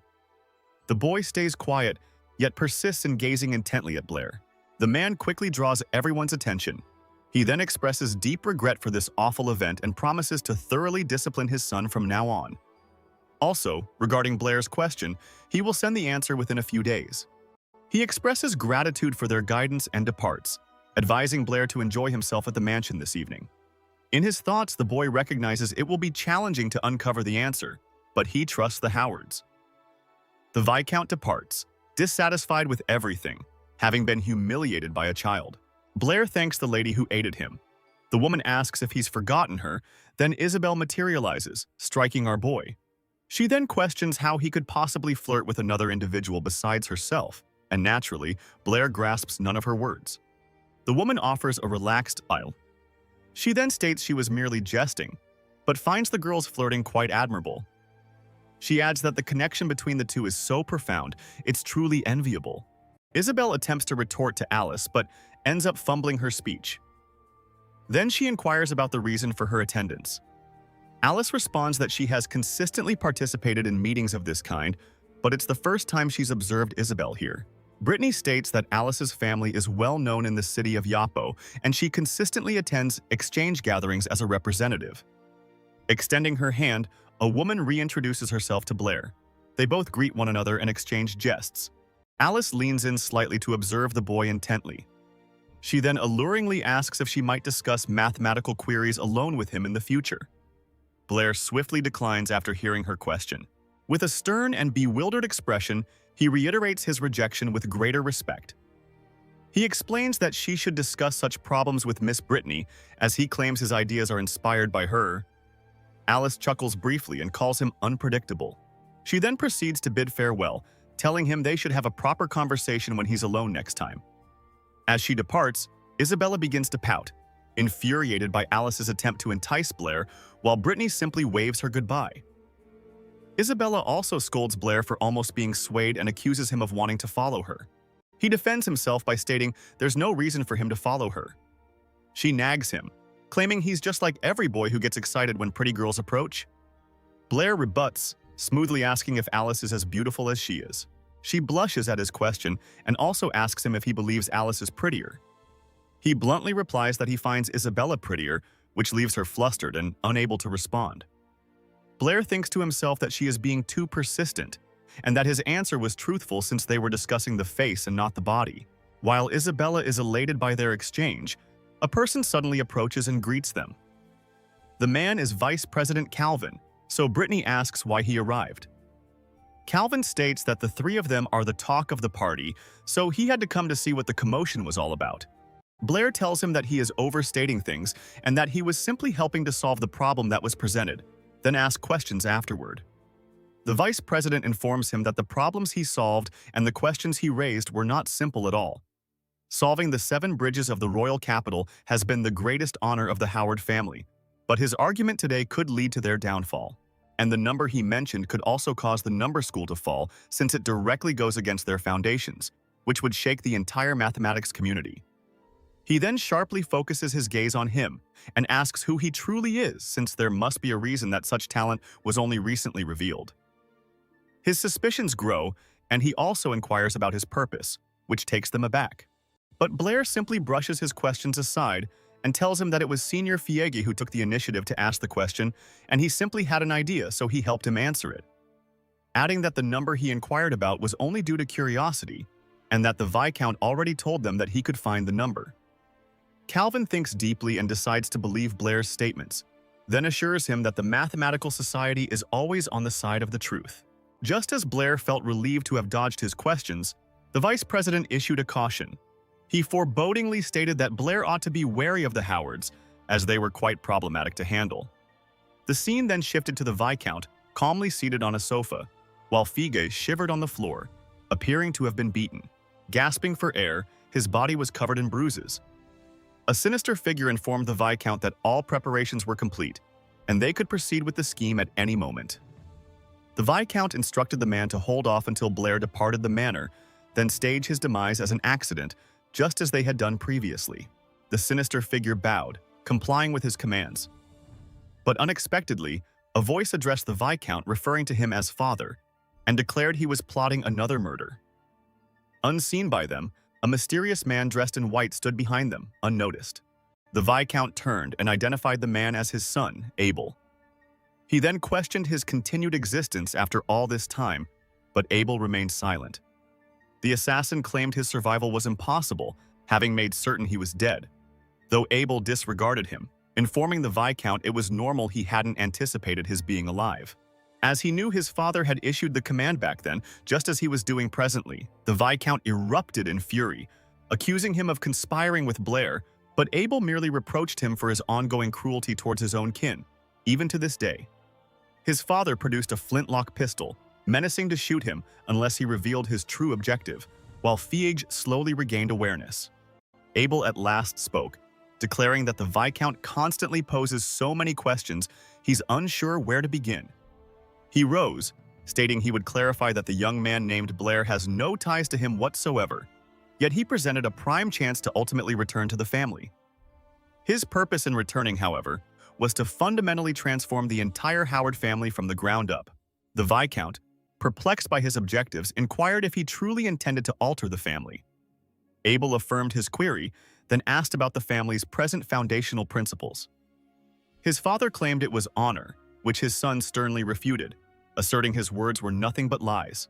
The Viscount, annoyed, demanded an explanation. Abel responded that it stemmed from the fact that the Viscount already knew the Seven Bridges mystery lacked a solution, and that the number Blair mentioned was inexpressible in real numbers. He further noted that the Viscount concealed this truth to preserve the supposed honor of the family and the number school.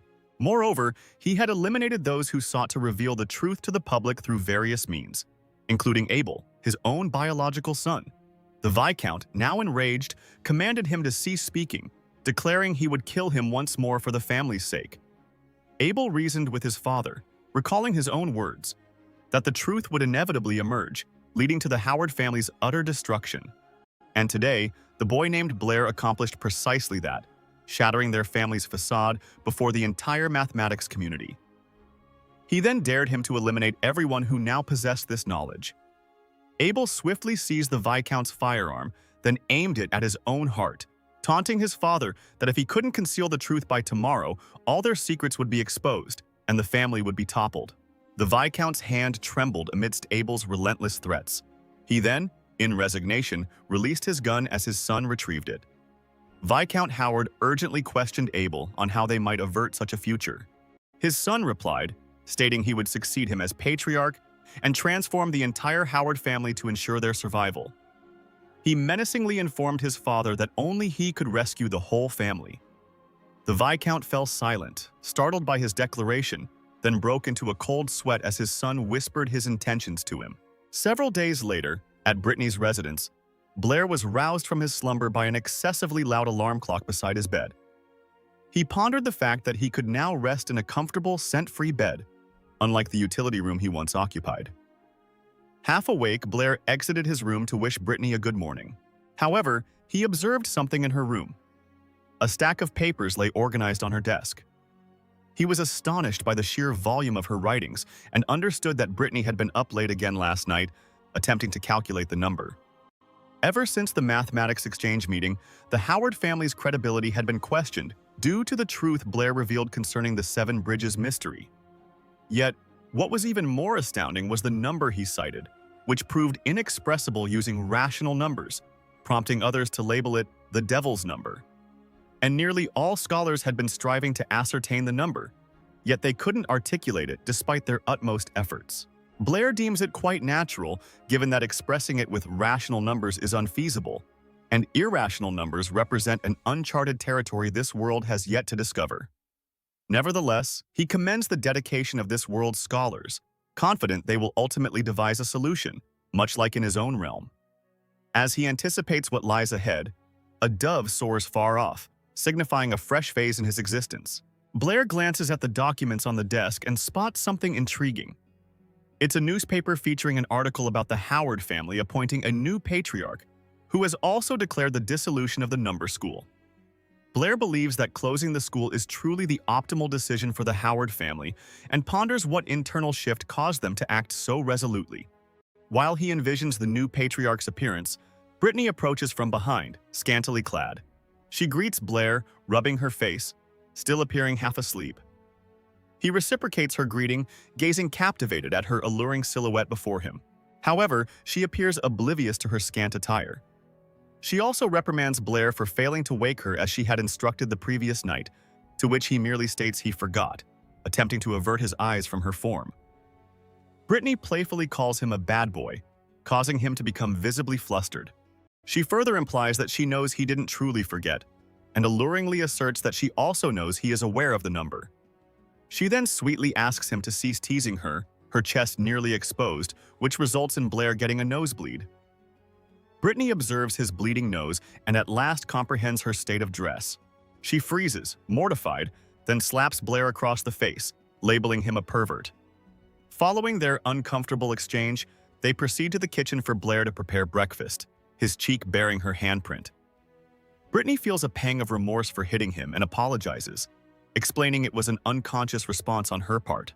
Blair remarks that her demeanor shifts upon waking, which causes her some embarrassment. She then inquires if she is bothersome right after waking, but is taken aback when Blair replies negatively, casually stating he doesn't dislike her regardless, prompting Britney to blush slightly upon hearing his response. She then expresses gratitude for his understanding, while Blair feels pleased with himself for deftly resolving the situation. While preparing their morning meal, Britney questions why he's combining red fruits with eggs. He responds by informing her he's preparing scrambled eggs. She appears perplexed, as she's unfamiliar with what he's describing, given its non-existence in their current world. He completes the cooking and places the delectable eggs onto the dish.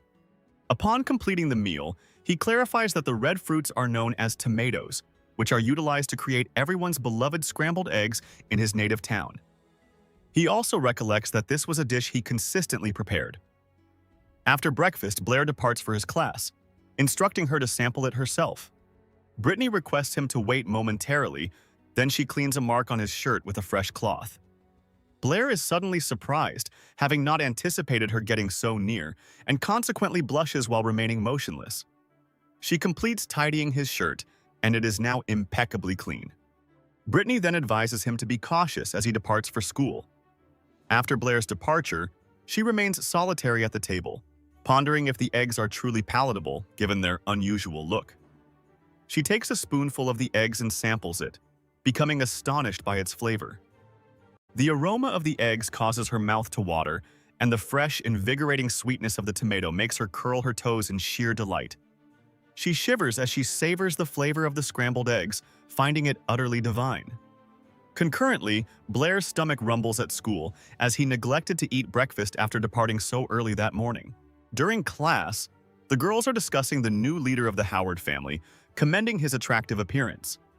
They also converse about the enigmatic individual who resolved the Seven Bridges puzzle and introduced the devil's number before vanishing.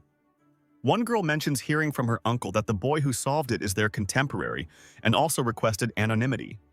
The blonde girl expresses disbelief that the individual who profoundly impacted the entire mathematics community is their age, surmising that the person must have been an elderly man. While the girls are chattering in the background, Isabella questions Blair if he genuinely doesn't know how to articulate the devil's number. Blair responds indifferently that he isn't omniscient and that he has already disclosed all he is aware of. She angrily slams her hand onto the desk, accusing him of deception once more, but then someone abruptly admonishes her for bothering Blair. The individual is Alice, who has just entered the room and offers them a good morning greeting. Alice then blows a kiss towards Blair, catching him off guard. Isabella questions her presence, noting she's a third year, while Blair politely returns her greeting.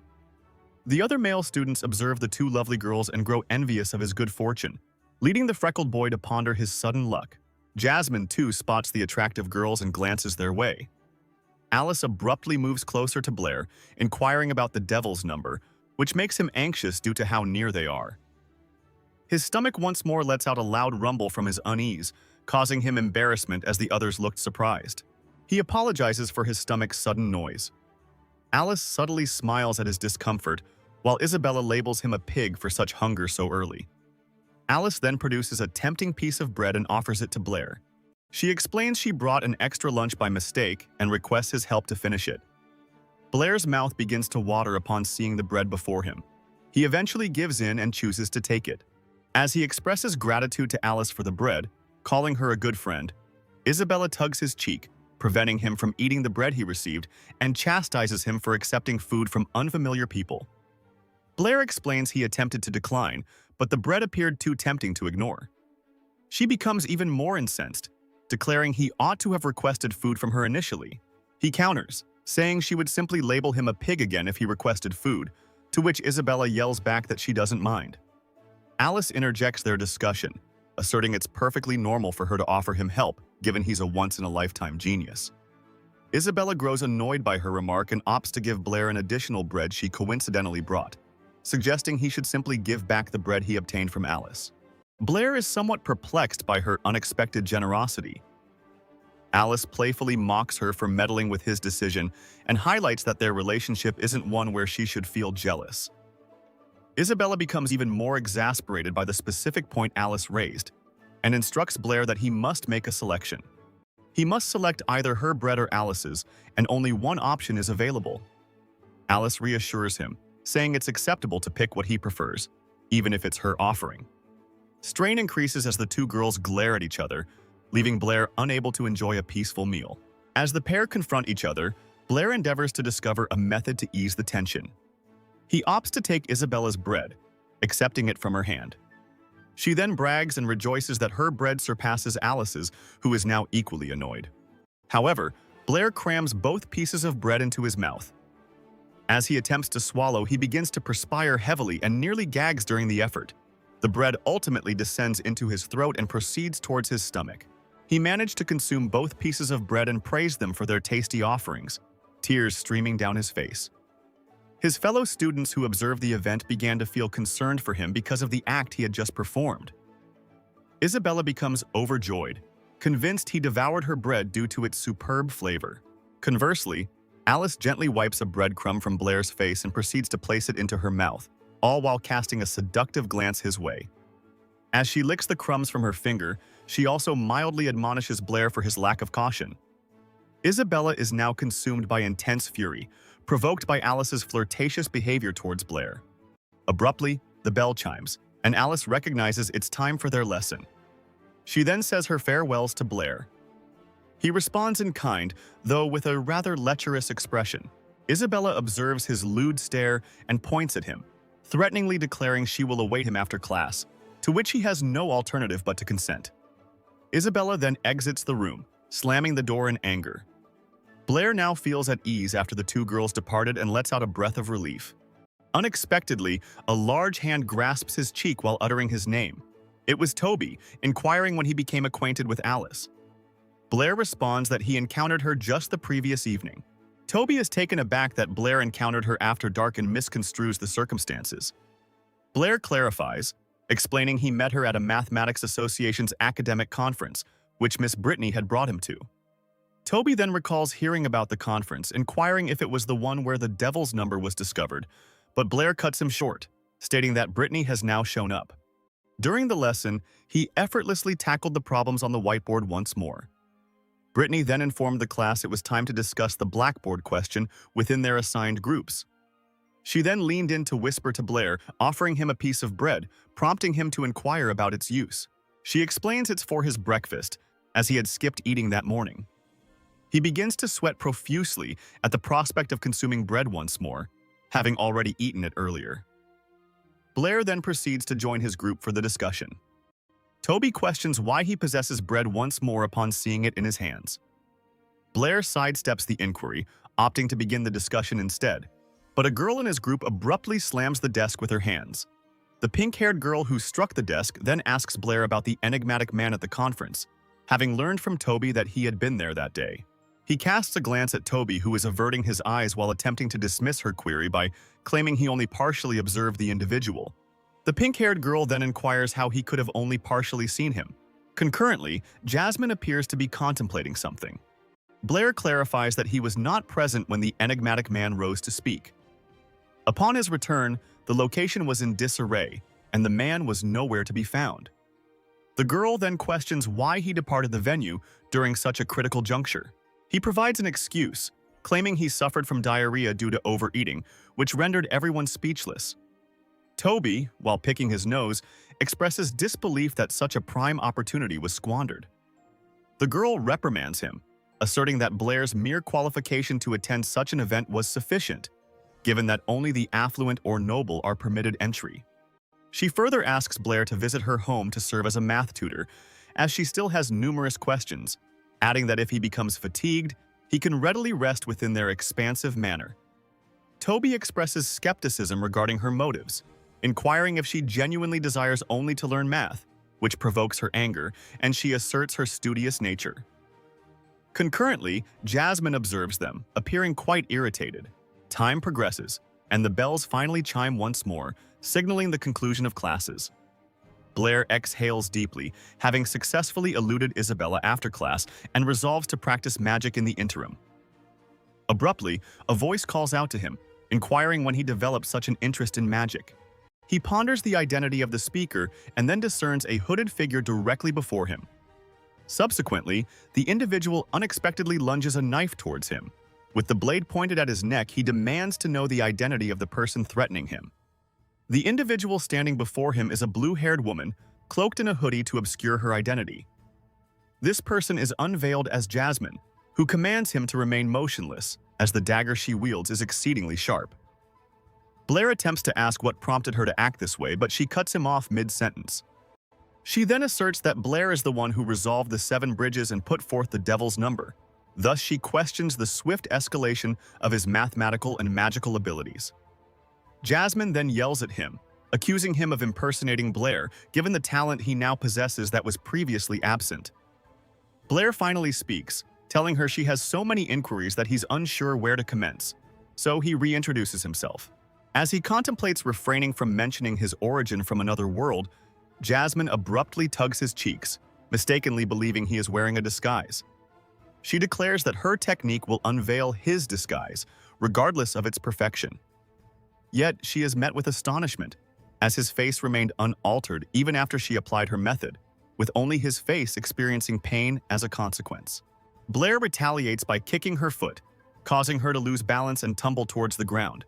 She panics upon losing her footing, realizing she's about to fall, and thus simply prepares for the impending impact. But to her surprise, she ceased falling as her eyes opened, as Blair had managed to intercept her just before she could hit the ground. She blushes momentarily, noticing the close proximity between them. Although Blair maintains a composed expression, unfazed, Jasmine snaps out of her daze and finally instructs him to release her, to which he complies as per her demand.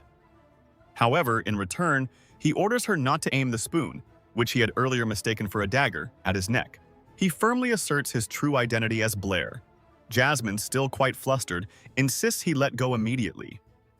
After he releases her, she questions his sudden talent in magic and math, and why his speech is so different from the Blair she knew, despite not wearing a disguise. He clarifies that he is indeed Blair, though not the one she's familiar with, having simply awoken in this state following a long dream. Blair then starts to recount details of his original world, explaining it had no magic but possessed highly advanced technology. Its people had no knowledge of magic's use, perceiving it only as fiction and nothing more. However, in contrast, science and technology in that world soared far beyond magic, allowing individuals to utilize various technological inventions to accomplish tasks that magic couldn't. Leveraging this advanced technology, their civilization also expanded its exploration beyond their home planet, enabling travel through the stars to reach other worlds. Within that reality, he was simply a math teacher, which accounts for all the sophisticated mathematical knowledge he now possesses. During one of his lessons, a girl who bore a resemblance to Jasmine raised her hand to pose a question, which he readily entertained. The student asked if the starry heavens could genuinely be navigated, and if so, were there other planets situated beyond the stars? He provided a precise answer, confirming that travel through the starry sky was indeed possible, and that the universe contained countless other planets. Even though he answered correctly, the student still ridiculed him for being a boring teacher, leaving him so embarrassed he was unsure how to respond. As he reminisced about the past, the sun was gradually descending outside the structure. The light filtering through the windows slowly faded, indicating the moon was soon to emerge. Blair apologizes to Jasmine for cutting his past narrative short, explaining that he simply awoke after that lengthy experience, possessing his current aptitude for math and magic. He also revealed some memory loss, which caused Jasmine to appear somewhat worried for him. Having concluded his explanations, it was now her opportunity to speak. However, she had nothing further to articulate, beyond her current conviction that he truly was Blair, and that he seemed to be reiterating similar points he'd made previously. He questioned if he had genuinely uttered such statements before, and she confirmed, explaining that his past self was more inclined towards science than magic. She also disclosed that the former Blair had wished to reside in a world devoid of magic, partly owing to his lack of magical ability. She concludes that Blair is experiencing amnesia and assures him she will assist in recovering his memories. Blair agrees with her, thanking her for all her support as he shakes her hand. This gesture causes her to become quite flustered. She panics and hastily promises to retrieve his memories so he can feel at ease. Sometime afterward, inside the academy, Blair is strolling through the hallway when he halts to ponder something profoundly. However, someone abruptly grabs him from behind. It's his friend Toby, who also lifts him off his feet. They engage in a short squabble while Toby holds him tightly, but then someone approaches them from a distance. Blair observes the man watching them and asks him to identify himself. He also manages to break free from Toby, poking his nose with 2 fingers. The man observing them is Senior Feige, whom Toby immediately recognizes.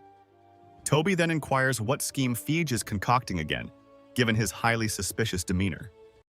However, Feige simply bows his head towards them and offers an apology for his past errors at the manor.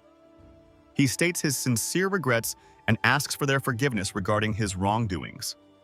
The other students observing the scene begin to wonder what is occurring. Blair, equally perplexed, inquires what he should forgive him for as he genuinely has no recollection, leading the girls in the crowd to begin speculating why Feige is suddenly offering apologies.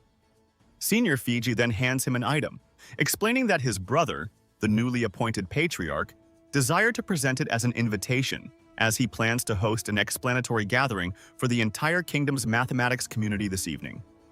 As he bows before Blair, Feige is consumed by internal frustration, yet he conceals it while endeavoring to convince Blair to attend the meeting. Toby advises him not to attend, speculating that the senior is once again plotting something malicious. Blair considers his options for a moment after reading the invitation, but he ultimately resolves to proceed to the mansion despite the inherent risks. At the gathering, it is filled with affluent-looking individuals, each engrossed in their own conversations. Blair feels somewhat daunted by the enormous mansion, but his curiosity prompts him to proceed. Suddenly, someone pinches his ear, startling him with a sharp pain. He realizes it's none other than Isabella, who has just arrived at the conference, and she reprimands him for not waiting for her in the classroom. Miss Britney makes her appearance, equally astonished by his presence. Displaying her alluring physique, she informs him they had been searching for him at the academy previously. Blair inquires if she too got the invitation. She explains that word had spread about the Howard family hosting a gathering tonight, making it natural for her and nearly the entire mathematics community to attend. She adds that while most in the math circle arrived, nobody else got an invitation like his. Blair considers it odd that he's the sole recipient, pondering its purpose. However, an interruption occurs as someone playfully tugs his ear, causing his face to flush. It's Alice, also present at the function, who massages his ear while teasing Isabella, infuriating her considerably. Isabella stares angrily at Alice, asserting she clearly didn't use strength when tugging his ear, yet Alice retorts that it's completely red, so it surely caused pain. Blair grows anxious witnessing the two confront each other once more, preparing for a clash. Yet Miss Britney intervenes in their dispute, requesting they all proceed to the briefing, despite their continued glares. Entering the location, Blair's attention is abruptly drawn to something on the wall. The Seven Bridges painting has been removed, with just an empty picture frame remaining. Britney observes the vacant frame, pondering what Abel accomplished to resolve the present predicament. Blair inquires if she's acquainted with Abel, given her mention of his name, but she dismisses it as insignificant, explaining she was merely his classmate and he was set to teach at the academy before vanishing 3 years prior. She expressed similar astonishment upon discovering he was the new leader of the Howard family, prompting Blair to ask about Abel's character. Britney pauses, then replies that he was someone solely focused on mathematics. Within a mansion room, Abel occupies his desk, reviewing various documents. Fiega notifies him that all guests have come and await his appearance at the location. Yet, Abel merely tells his brother he's never experienced love, as he's unaware that tardiness for a rendezvous heightens a date's anticipation. He then asks Feige if the individual they discussed has shown up. Feige responds nervously, explaining the large crowd made it impossible to confirm Blair's presence. Evel places a hand on his brother's shoulder, reassuring him he's unlike their father, thus dispelling any need for fear. He then suggests they proceed to the venue to commence a fresh era for the Howard family. Within the primary gathering space, numerous individuals are conversing. Abruptly, a man discerns figures in the distance. It's the Howard brothers, prompting him to declare their long-awaited arrival to all present. Even with a sizable crowd, Abel maintains a graceful, rock-steady composure as his brother anxiously trails him. Attendees at the location observe the new leader, noting his youth. Abel then commences the gathering by welcoming the guests, expressing gratitude for their attendance at the briefing. He presents himself as Abel Howard, bowing courteously to the guests and offering his thanks. Britney observes Abel's transformation over 3 years, in both attire and manner of speaking. Abel retrieves a book from his coat, informing the audience he'll be direct given their lengthy wait, but will first disclose details about his family's history. Blair observes the book in his grasp, curious about its contents. Abel reveals this book holds a message from the Howard family's initial patriarch, detailing a truth concealed by their lineage for an extended period. The message explains the first patriarch's attempt to unravel the 7 bridges enigma by repeatedly traversing them, akin to other scholars of that era. Despite a prolonged inability to find a resolution, the first patriarch remained resolutely determined. However, one day he realized he had accomplished a non-repetitive sequence. This prompted him to immediately declare his achievement, vowing to showcase his movements to everyone the subsequent morning. The initial patriarch was exceedingly proud then, to the extent he neglected to confirm his discoveries before publicizing them. Yet that night, upon returning to the bridge to verify his findings, he ultimately grasped he'd committed a critical error. He hadn't actually found a solution, but merely misrecalled his path, leading him to believe he'd discovered a non-repetitive route. He understood he'd be ridiculed by morning after such a grave error. Consequently, he took his own life out of profound shame, seeking to compensate the public for his blunder. Concurrently, he also penned a note detailing his erroneous discoveries, requesting future generations to set the record straight for the public on his behalf. Yet, his descendants ignored his directives, hiding the notes from everyone and making it appear as though the patriarch had fallen into the water by chance, taking all his evidence with him.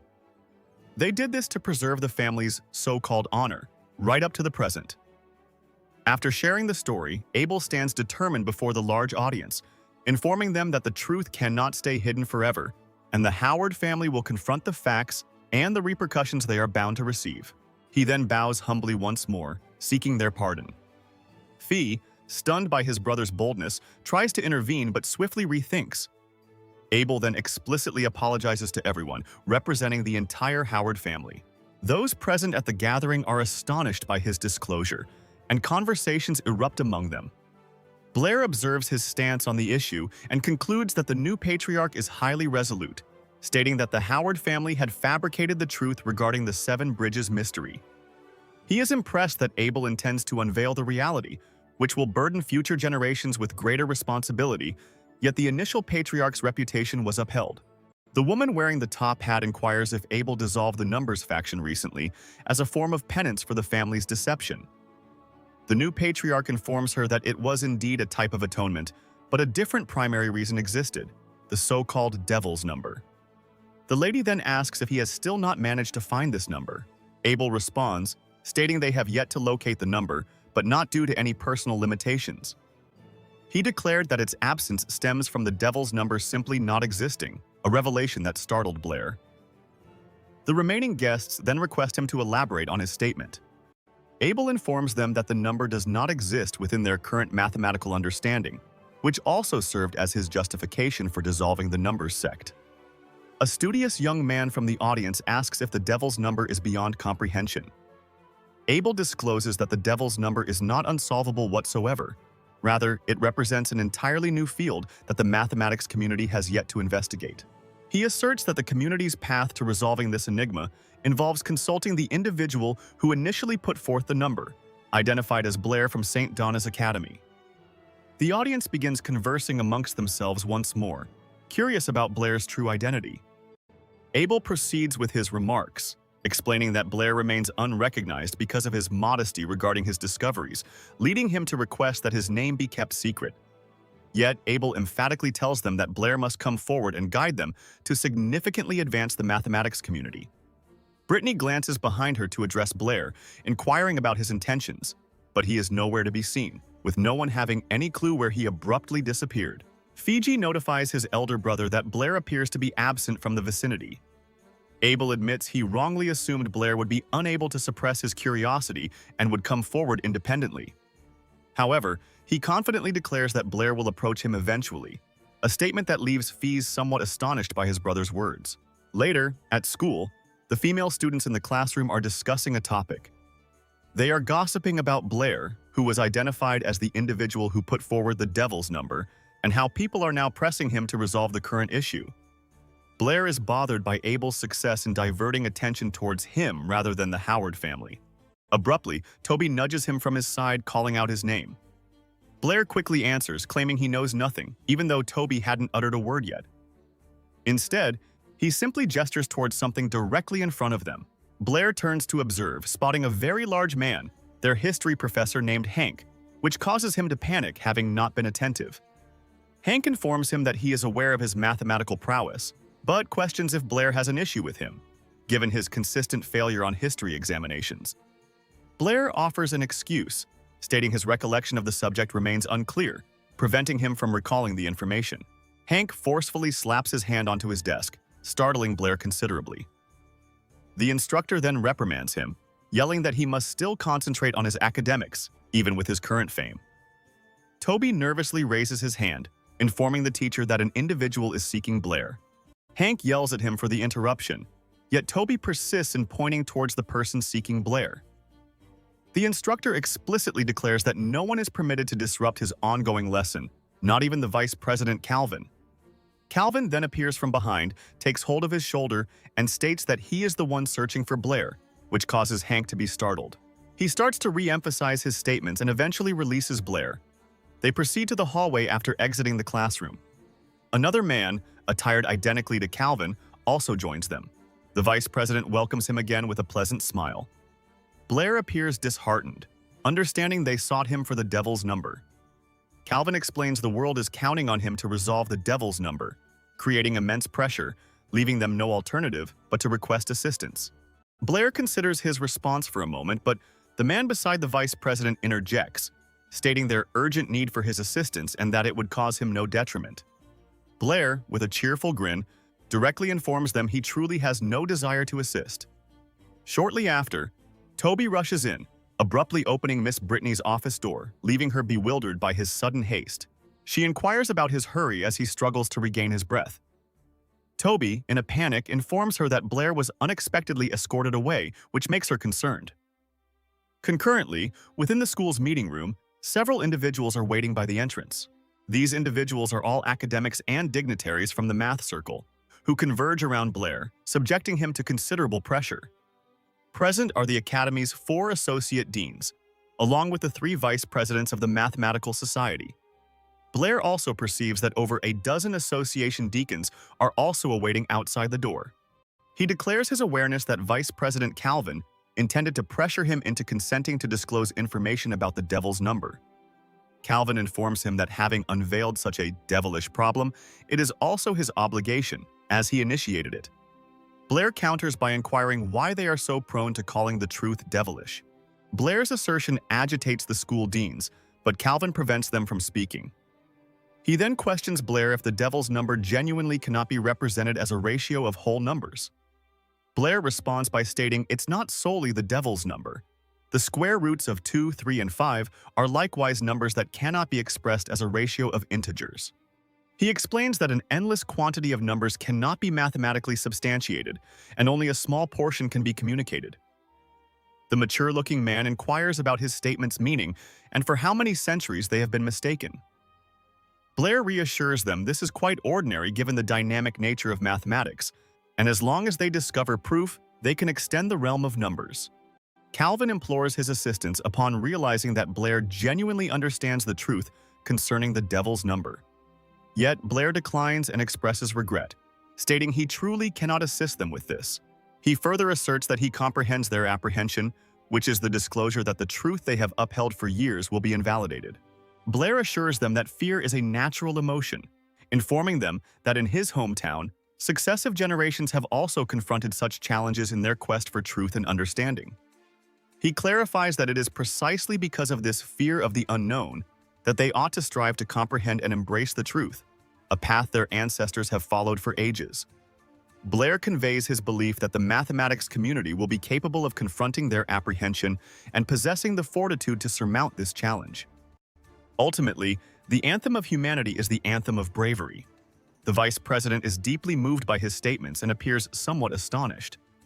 They then unexpectedly incline their heads towards him, which seemingly startles Blair. Calvin acknowledges that he is indeed correct and expresses regret for their impetuous conduct. He then extends his gratitude for Blair's insights that day and affirms that the mathematics community will forever recall his contribution. Blair attempts to reassure them that everything is fine, but the door suddenly bursts into the room. A scholar is struck by the airborne door and tumbles to the floor, with the door also impacting a chair en route.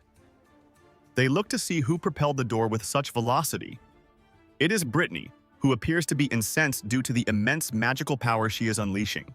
She also prepares 2 whirlwinds in her hands as she stands threateningly at the doorway. Britney frightfully demands to know what they did to Blair, appearing ready to launch an assault at any instant. Blair raises his hands to beckon her. He then informs her that he is present while she is causing the scholars to scatter throughout the room. Blair awkwardly explains to her that they merely intended to have a discussion with him. Britney becomes embarrassed upon grasping this fact and profusely offers her apologies to the deans. Calvin assures her he comprehends, as Blair is her cherished student, and acknowledges that it was also partly their responsibility for abruptly taking him away. She struggles to formulate a response and simply remains standing awkwardly. After the entire commotion in the meeting room, they proceed down the hallway preparing for their journey back home. She informs Blair that she rushed to his aid after Toby mentioned he was taken, fearing he might be harmed. He reassures her he can manage, as no one would dare try anything against him with so many students present. Britney then tells him she has a question she's been meaning to ask. Blair asks what she's curious about. She proceeds to question why he devised the devil's number, causing such upheaval in the mathematical community. Blair attempts to appear innocent, claiming he was merely adhering to mathematical tradition by posing a query. He simply hadn't anticipated his question would lead to the discovery of the devil's number, but his explanation didn't seem to satisfy Britney's curiosity. She then, looking away in embarrassment, asks another question, if he has feelings for Isabella. Blair is bewildered by her query and unsure how to respond. Miss Britney mistakenly believes he grew jealous of Fige, who was flirting with Isabella, prompting him to confront Fige with that question. Britney then grasps both of his shoulders.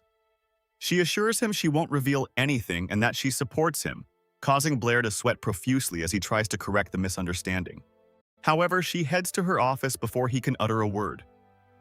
He attempts to stop her, looking foolish but to no avail, leaving him utterly mortified by her misinterpretation.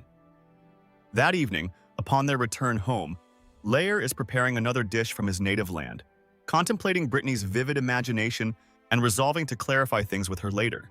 But Azimella suddenly appears, asking what he's cooking, which confuses him about her unexpected presence. Britney explains she invited her to learn about the devil's number and suggests he let her sample his cooking too. He then asks if she specializes in wind magic, to which Isabella replies that Miss Britney is a highly skilled wind magic practitioner. Blair states his intention to build a refrigerator, but he would require assistance from a seasoned water magician. Britney, mishearing the name, asks what it is. Blair clarifies it's an icebox used for preserving food items. Isabella also examines the illustration he provided for the refrigerator, revealing a poorly drawn blueprint. This makes Isabella chuckle, then burst into laughter as she ridicules his drawing. Blair angrily snatches the drawing from her hand while she mocks it. Meanwhile, Britney appears focused on something and calls out to Blair. She then asks him if the structure she created using her powers resembles his vision for a refrigerator. Her eyes also glow purple as she casts the spell to form it. Blair tells her that this is precisely what he envisioned and asks how she managed to achieve it. She responds by saying she also possesses water magic, so constructing ice structures is quite simple for her. Isabella is astonished to see she can cast more than one type of magic, as only a select few magicians can do so. Blair then asks why she remains at Street Donuts despite such magical talent. Her expression darkens slightly due to his question, and her gaze shifts to the pan. She then informs Blair that the meal is ready, effectively avoiding his question as he rushes to turn off the heat. They then arrange the table with all the delicious food Blair had prepared. Isabella remarks that it looks odd despite smelling good, to which Britney tells her she initially thought the same, but discovered it was truly delicious. Blair states that the dishes are all from his hometown, and it was normal Isabella hadn't tried them yet, as he hadn't invited her to eat them. Isabella conceals her desire to eat the food, instead stubbornly telling him she won't touch it, even if she's starved today. But she quickly gives in later as they eat. She then licks her lips after tasting such savory dishes. Isabella is in a trance after finishing the delightful meal. Blair teases her, reminding her she vowed not to touch his food even if starving. This causes her to pull his ear, nagging him for preparing such delicious dishes as he screams in pain.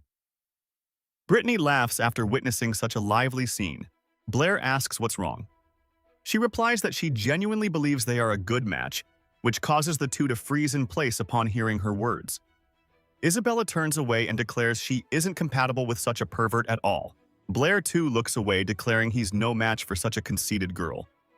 Britney then reveals Isabella's upcoming promotion to junior magician, inquiring about her intended future specialization. Isabella replies that she wishes to focus on wind magic, just like Miss Britney. Britney clarifies that while wind magic gains strength later on, a low-level wind practitioner lacks significant fighting capability. She counsels Isabella, as a girl, to prioritize self-defense. Therefore, she suggests the earth element, known for its superior defensive properties among the four. However, Isabella grumbles that the earth magic robe is far too unattractive for her taste. Blair mentally ridicules her upon hearing her reply. She then tugs his ear once more.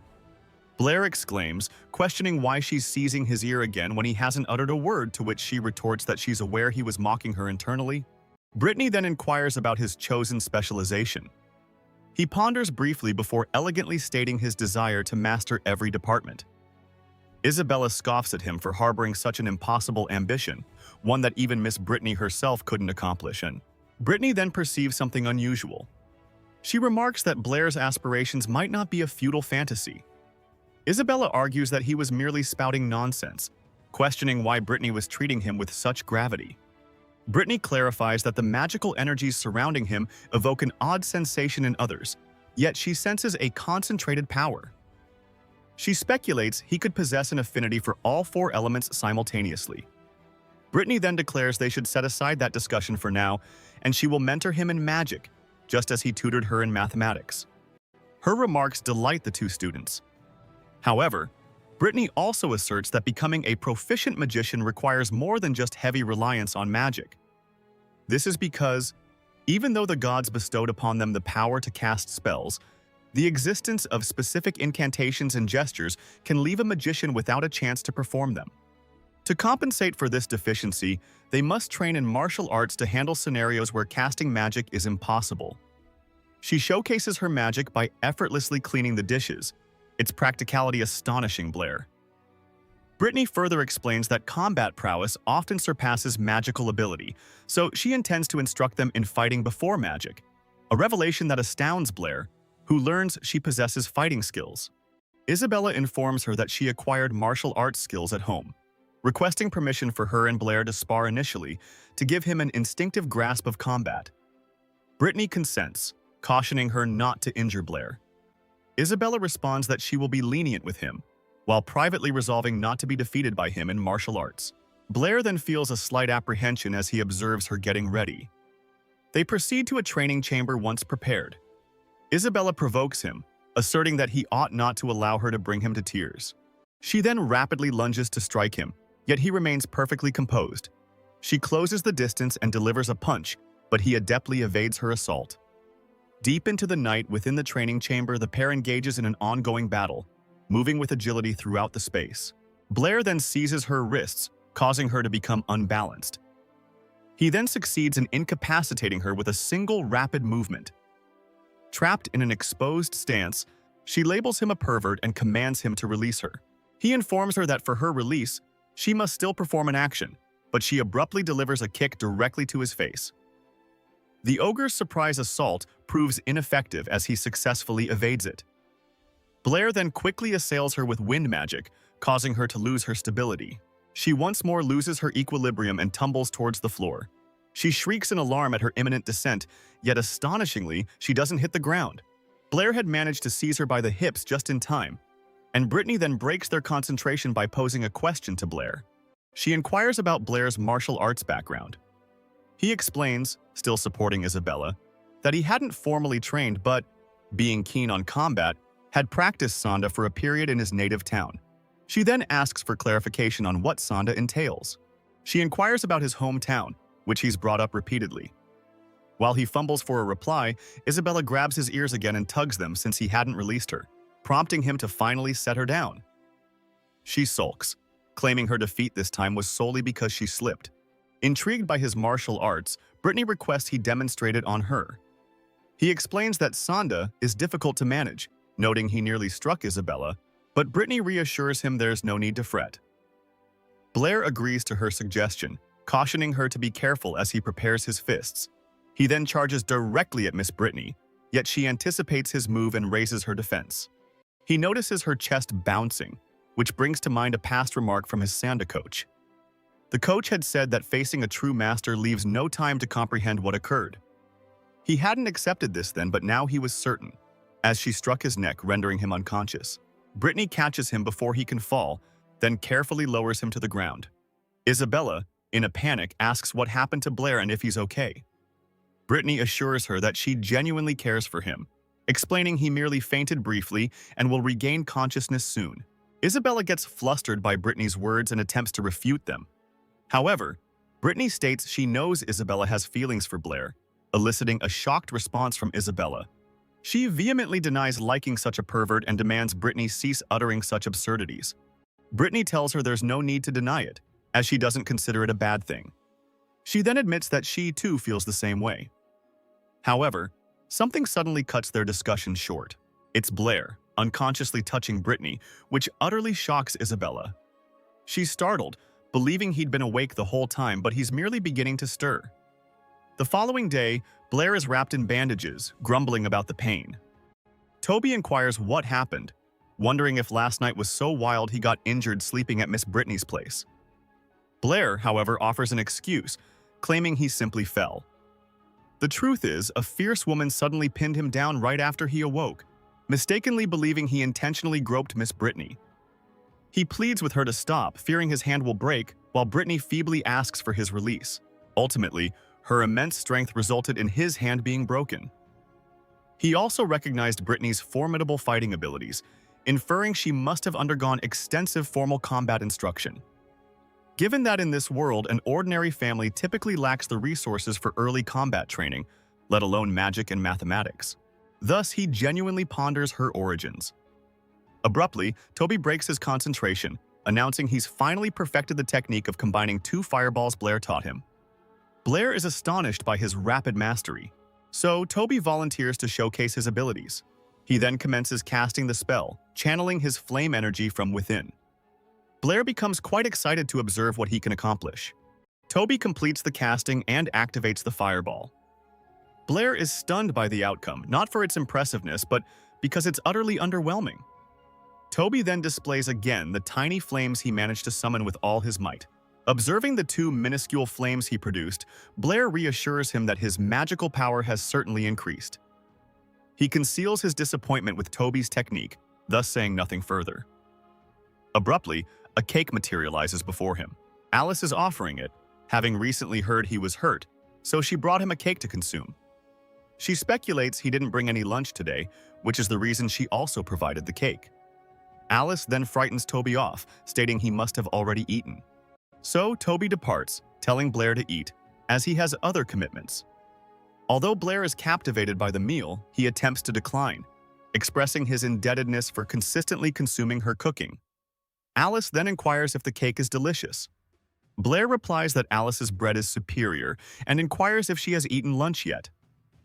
Alice disregards his query, posing her own, which Blair consents to answer. She questions his feelings for Isabella, making him gasp and spit out his cake. He inquires why she's suddenly asking this, leading her to suspect someone else has already posed it to him. She then anticipates his response. However, Blair calmly replies, wiping his face, that his sole desire at present is to study magic. Alice remarks on his harsh reply, yet assures him it's acceptable, leaving Blair puzzled by her meaning. Rather than responding verbally, she kisses his cheek. He's bewildered by her action, asking what she intended, but she merely states she'll return to play with him another time. His classmates, having witnessed the recent scene, now consider him a senior killer, believing he's captivated both Alice and Isabella. The following day, Blair journeys to the Academy's external library, contemplating Alice's earlier remarks. He resolves to cease dwelling on it, shifting his thoughts to the books on his current floor, most of which he has already perused. He stretches his arms, having read numerous books in the library, and concludes it's time to ascend to the second floor, as he'd heard it houses higher-level magic tomes. He proceeds to the counter, manned by a purple-haired woman who appears unwelcoming, engrossed in her reading. Blair approaches her, inquiring about access to the library's second floor while presenting his identification. She observes his apprentice level, then informs him that entry to the second floor requires being a junior magician. He replies that he hasn't yet passed the certification and requests an alternative method. She states it's unavoidable, and at his current magic level, he wouldn't even grasp such books. Larovitz feels somewhat provoked by her response.